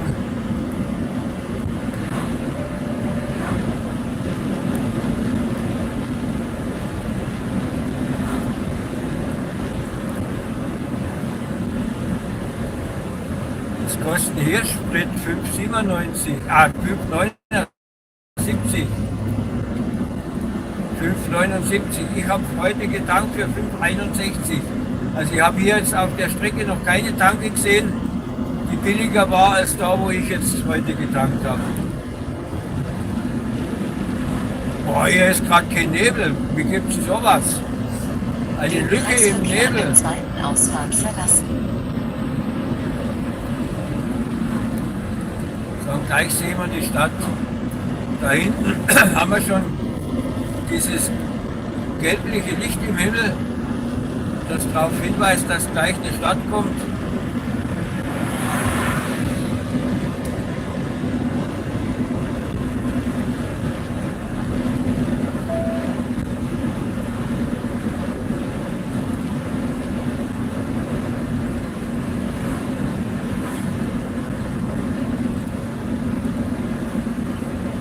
Da haben wir jetzt die gelbe Straßenbeleuchtung. Und ab hier ist 50, da wo dieses weiße Schild mit den schwarzen Häusern war. Hier ist es auf 40. Den Die 20 Kreisverkehr gelten an der erst. zweiten Ausfahrt verlassen und in die Straße Ulika Jana Sobiskigo fahren. Die 20 gelten erst auf 5 Tonnen, so schwer ist immer nicht. Aber trotzdem kannst du hier kaum schneller fahren mit 20. Sonst fliegst du hier aus der Kurve.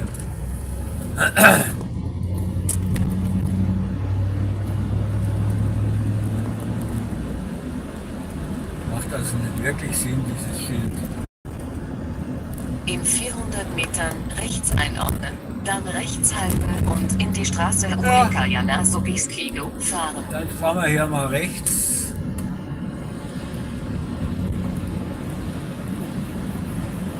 12 Tonnen, da dürfen wir fahren.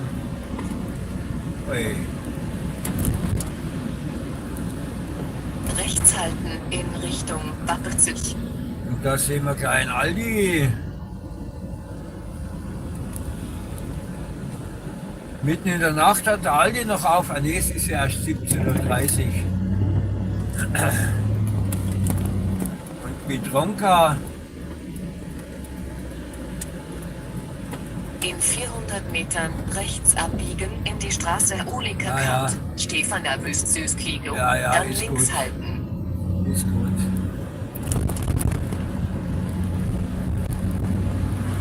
Jetzt habe ich das mal ausgeschaltet, das Gebrabbel. Und das Nebelscheinwerfer schalte jetzt auch mal aus, weil hier in der Stadt brauchen sie nicht. Hier in der Stadt haben wir genug Licht, da sehe ich es auch ohne. Ich brauche jetzt keine Nebelscheinwerfer mehr.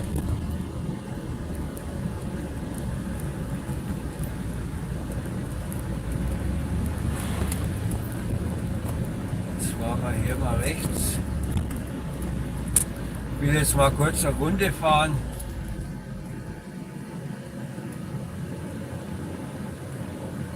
Eine Runde um den Block.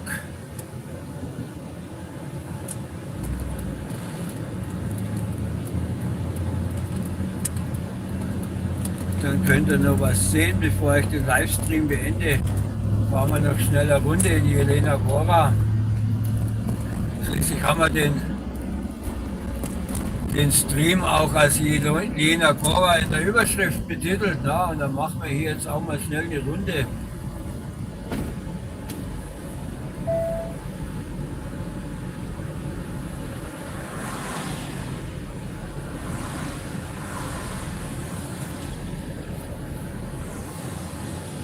Und ich habe jetzt gar nicht auf die Uhr geguckt, wie lang sind wir denn schon unterwegs? 1 Stunde und 50. 1 Stunde 50. Auf der Landstraße für 100 Kilometer ist das eine gute Zeit.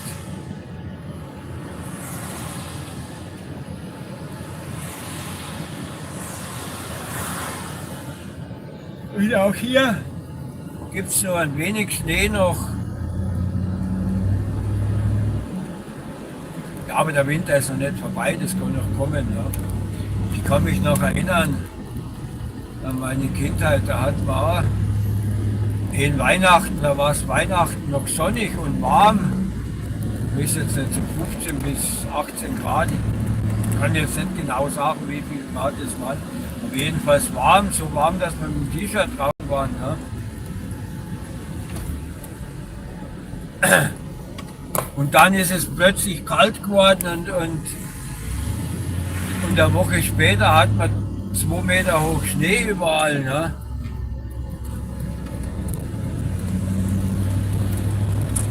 Das war der Katastrophenwinter 78, 79. Ja, und da kann man dann wirklich auch von Schneechaos sprechen. Ne? Nicht so wie heute, wo mal 3 Schneeflocken fallen und dann jammern sie schon vom Schneechaos. Ne? Aber damals, das war wirklich Schneechaos. Ne?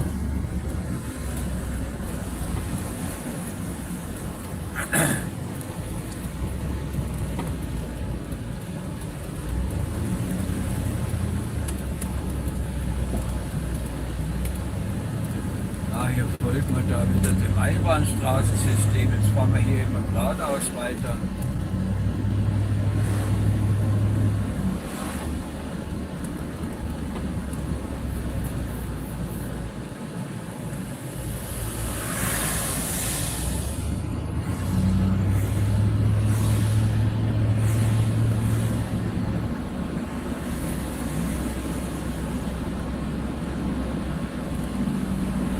Ja, die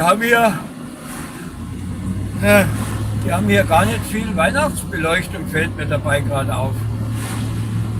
Ich habe jetzt erwartet, dass wir hier in der Stadt überall Sterne und Lichter und so weiter, ne? Ja, nix. Ich bin jetzt tatsächlich ein wenig enttäuscht, ne? Ich habe gedacht, eine große Stadt, da hat man viel Beleuchtung und so, aber nix.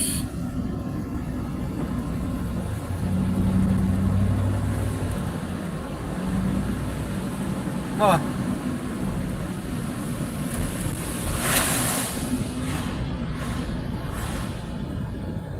Das habe ich mir jetzt anders vorgestellt. Das ist richtig langweilig.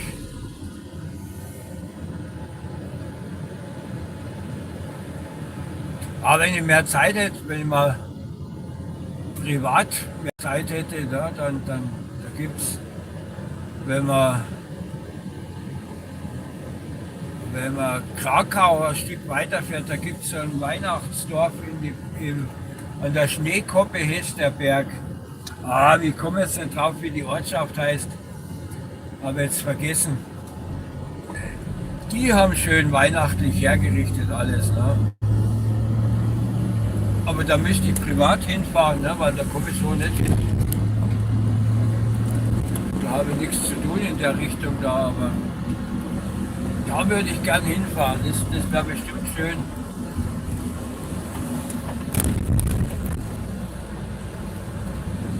Aber hier sieht man gar nichts.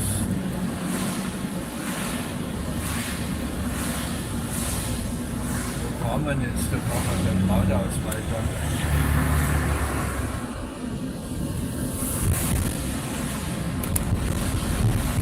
Hier rechts ist der Bahnhof.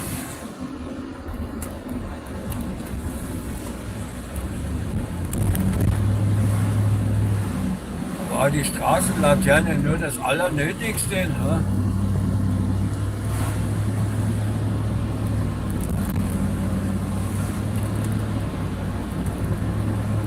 Wobei ist die Stadt hier eigentlich gar nicht mal so klein. Ne? Elena Góra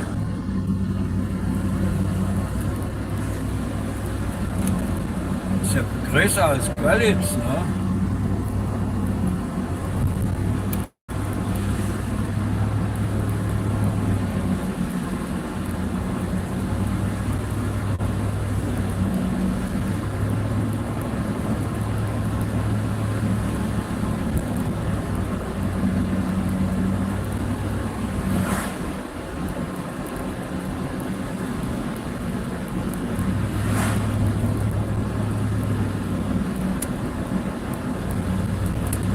Jetzt sind wir hier schon wieder raus. Irgendwie muss ich noch einmal zurückfahren. Was kostet hier der Sprit? 5,78 und das Diesel 6,03.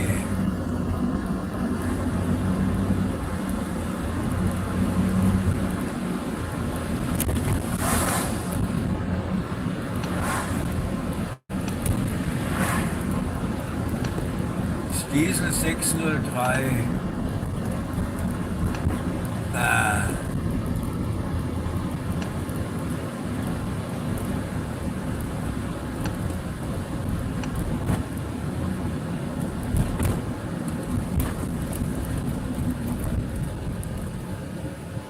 Ja, jetzt fahren wir da mal rechts.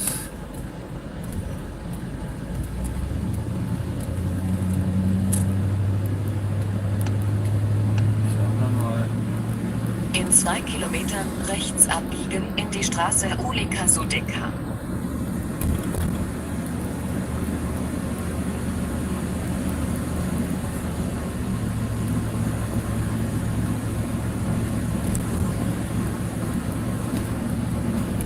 Ja, es gibt gerade nicht viel zu sehen. Keine Weihnachtsbeleuchtung hier in Elena Góra, da bin ich jetzt echt enttäuscht. Ich hätte ja gedacht, dass die vielleicht einen Weihnachtsmarkt hätten. Aber ich muss sagen, der Markt, der ist wahrscheinlich auf der anderen Seite drüben. Da muss ich jetzt nur schauen, wie ich da hinkomme. Im Moment bin ich ein bisschen desorientiert hier. Also wie gesagt, hier bin ich nicht so oft in der Gegend. Ich bin jetzt nur orientiert, wie ich da hinkomme, wo ich da hinkommen will.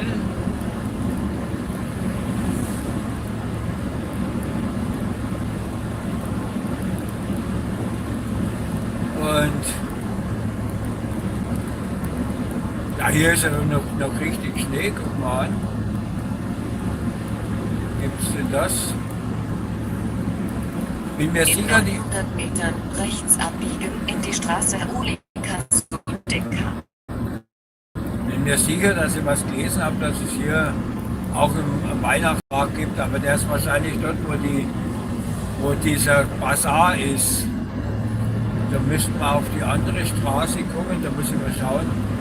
Da hätten wir am ersten Kreisverkehr nicht in die Stadt reinfahren müssen, sondern da hätten wir anders fahren müssen.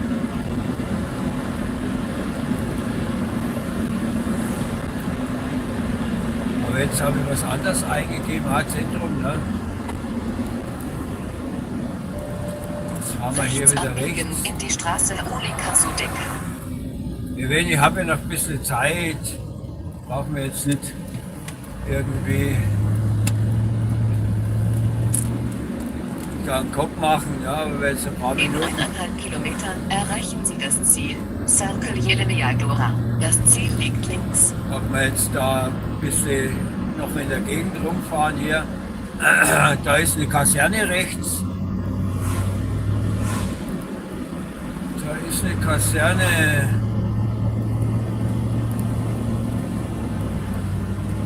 Boah, wie lange ist das bei mir her mit der Bundeswehrzeit schon? Ne? Das ist heute wahrscheinlich alles ganz anders. Mir hat mal irgendjemand gesagt, dass heute das gar nicht mehr üblich ist beim Bund, dass man da einen 2er Führerschein machen kann. Es gibt nur noch ganz wenige, die den machen dürfen überhaupt. Während früher war das so wenn die, so wie ich, während der Autoschlosser warst, Automechaniker, ne? Da war das, entweder bist du zu den Mechanikern gekommen, also zur Inst, In oder zu 400 den Metern Kraftfahrern. erreichen Sie das Ziel. Circle Jelenia Dora. Das Ziel liegt links. Und in beiden Fällen hast du dann natürlich den 2 Führerschein gemacht. Ne? Jetzt schauen wir mal. 5,75 und ich habe heute getankt für 5,61. Ne? Aber ich kann mich erinnern, an dieser Tankstelle war ich auch schon mal. Weil deshalb habe ich mir die ja im Navi einprogrammiert. Ne? Ich habe mir die jetzt hier nur kurz aufgerufen, um wieder in die richtige Richtung zu kommen. Jetzt fahren wir mal geradeaus weiter Richtung Skorzelec, und wenn wir dann an den Kreisverkehr kommen, dann fahre ich rechts. Und dort müsste dann der Markt sein, weil ich kann mir das nicht anders vorstellen, wo die sonst den Markt hintun würden. Ne? Oder ich muss dann mal doch anhalten und auf Google Maps schauen. Ne? Aber ob da was ist, weil ich will jetzt, wenn ich schon mal hier bin, will ich schon mal den Weihnachtsmarkt noch mitnehmen, ne? Weil das soll ja schon sein. Ne?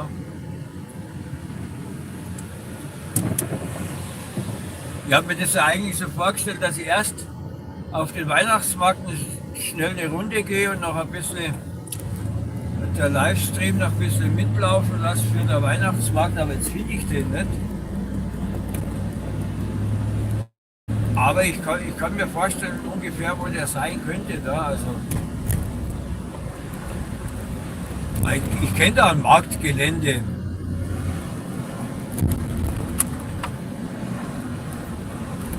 Ich bin jetzt nur vorhin falsch abgebogen, weil ich ja eine Runde durch die Stadt fahren wollte. Ne?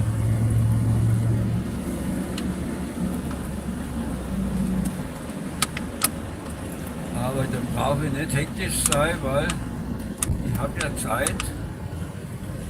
Hier darf man nur links. Kann ja von rechts Verkehr kommen, haben die Vorfahrt da jetzt oder was? Ich weiß es jetzt nicht. Wo geht es weiter? Da muss es weitergehen. Ja, da sind wir vorhin gekommen, an den Zapka kann ich mich erinnern, da sind wir gekommen. Jetzt fahren wir dahin wieder zurück. Und dann fahren wir an den Kreisel rechts. Ich war jetzt da. Gerade vor, ja.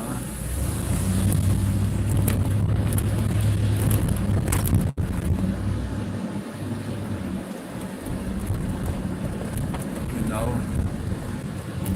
Dort zeigt er mal was an. Kann ich das da antippen? Ja, da kann ich nicht antippen.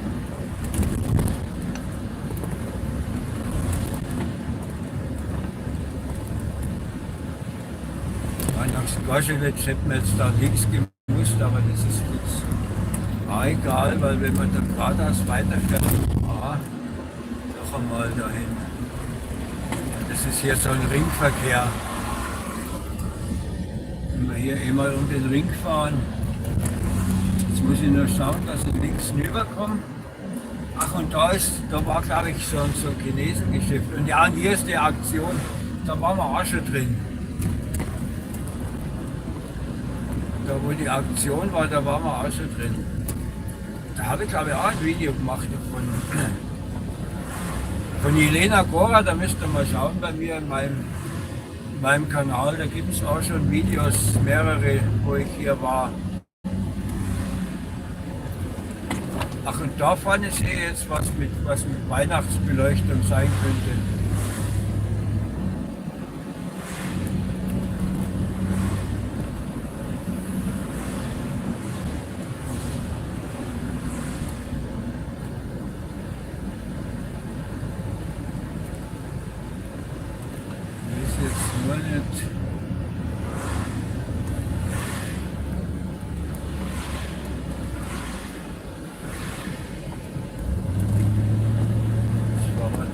geradeaus weiter. Nee. Nee, da ist, ach, da kannst du Weihnachtsbäume kaufen. Ja. Da kannst du Weihnachtsbäume kaufen. Ah, das will ich jetzt nicht. Einen Weihnachtsbaum will ich jetzt nicht kaufen. Dann fahren wir hier rechts.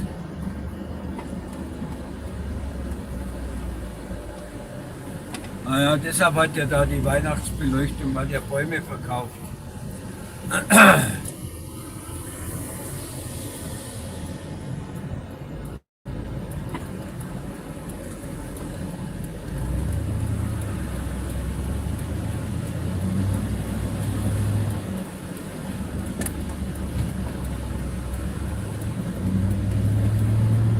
Hier ist so ein Industriegebiet mit verschiedenen großen Geschäften.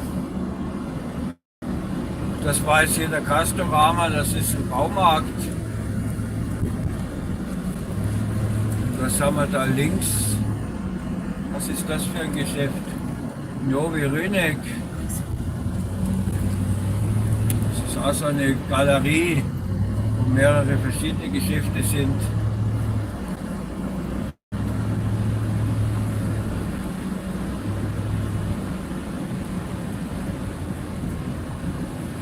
Aber so ein Weihnachtsmarkt in dem Sinn habe ich jetzt hier gerade irgendwo gesehen. Weil jetzt sind wir wieder an dem Kreisverkehr da vorne mit dem Aldi oder Kreisverkehr war es ja nicht. Der Kreisverkehr kommt dann noch ein Stück da vorne.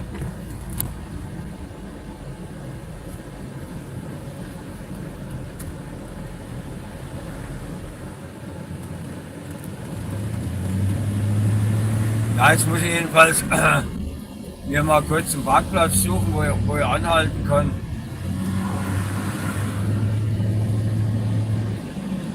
Nee, weil das war jetzt nicht das, was ich mir vorgestellt habe. Ich muss da irgendwo was versäumt haben.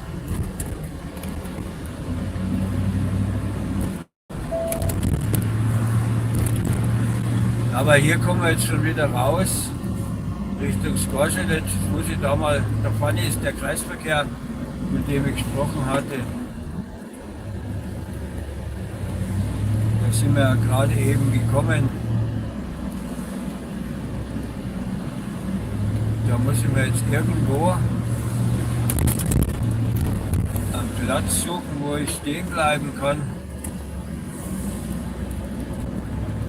Dann lese ich mir noch die Kommentare durch.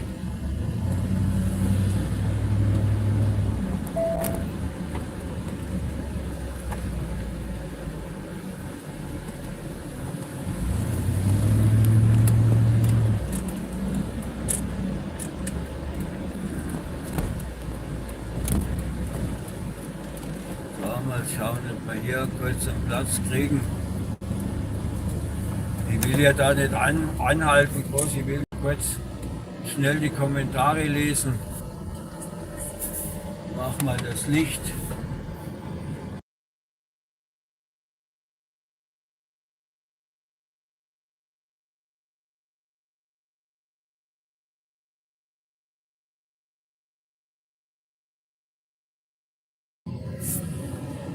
Ich bedanke mich fürs Zuschauen.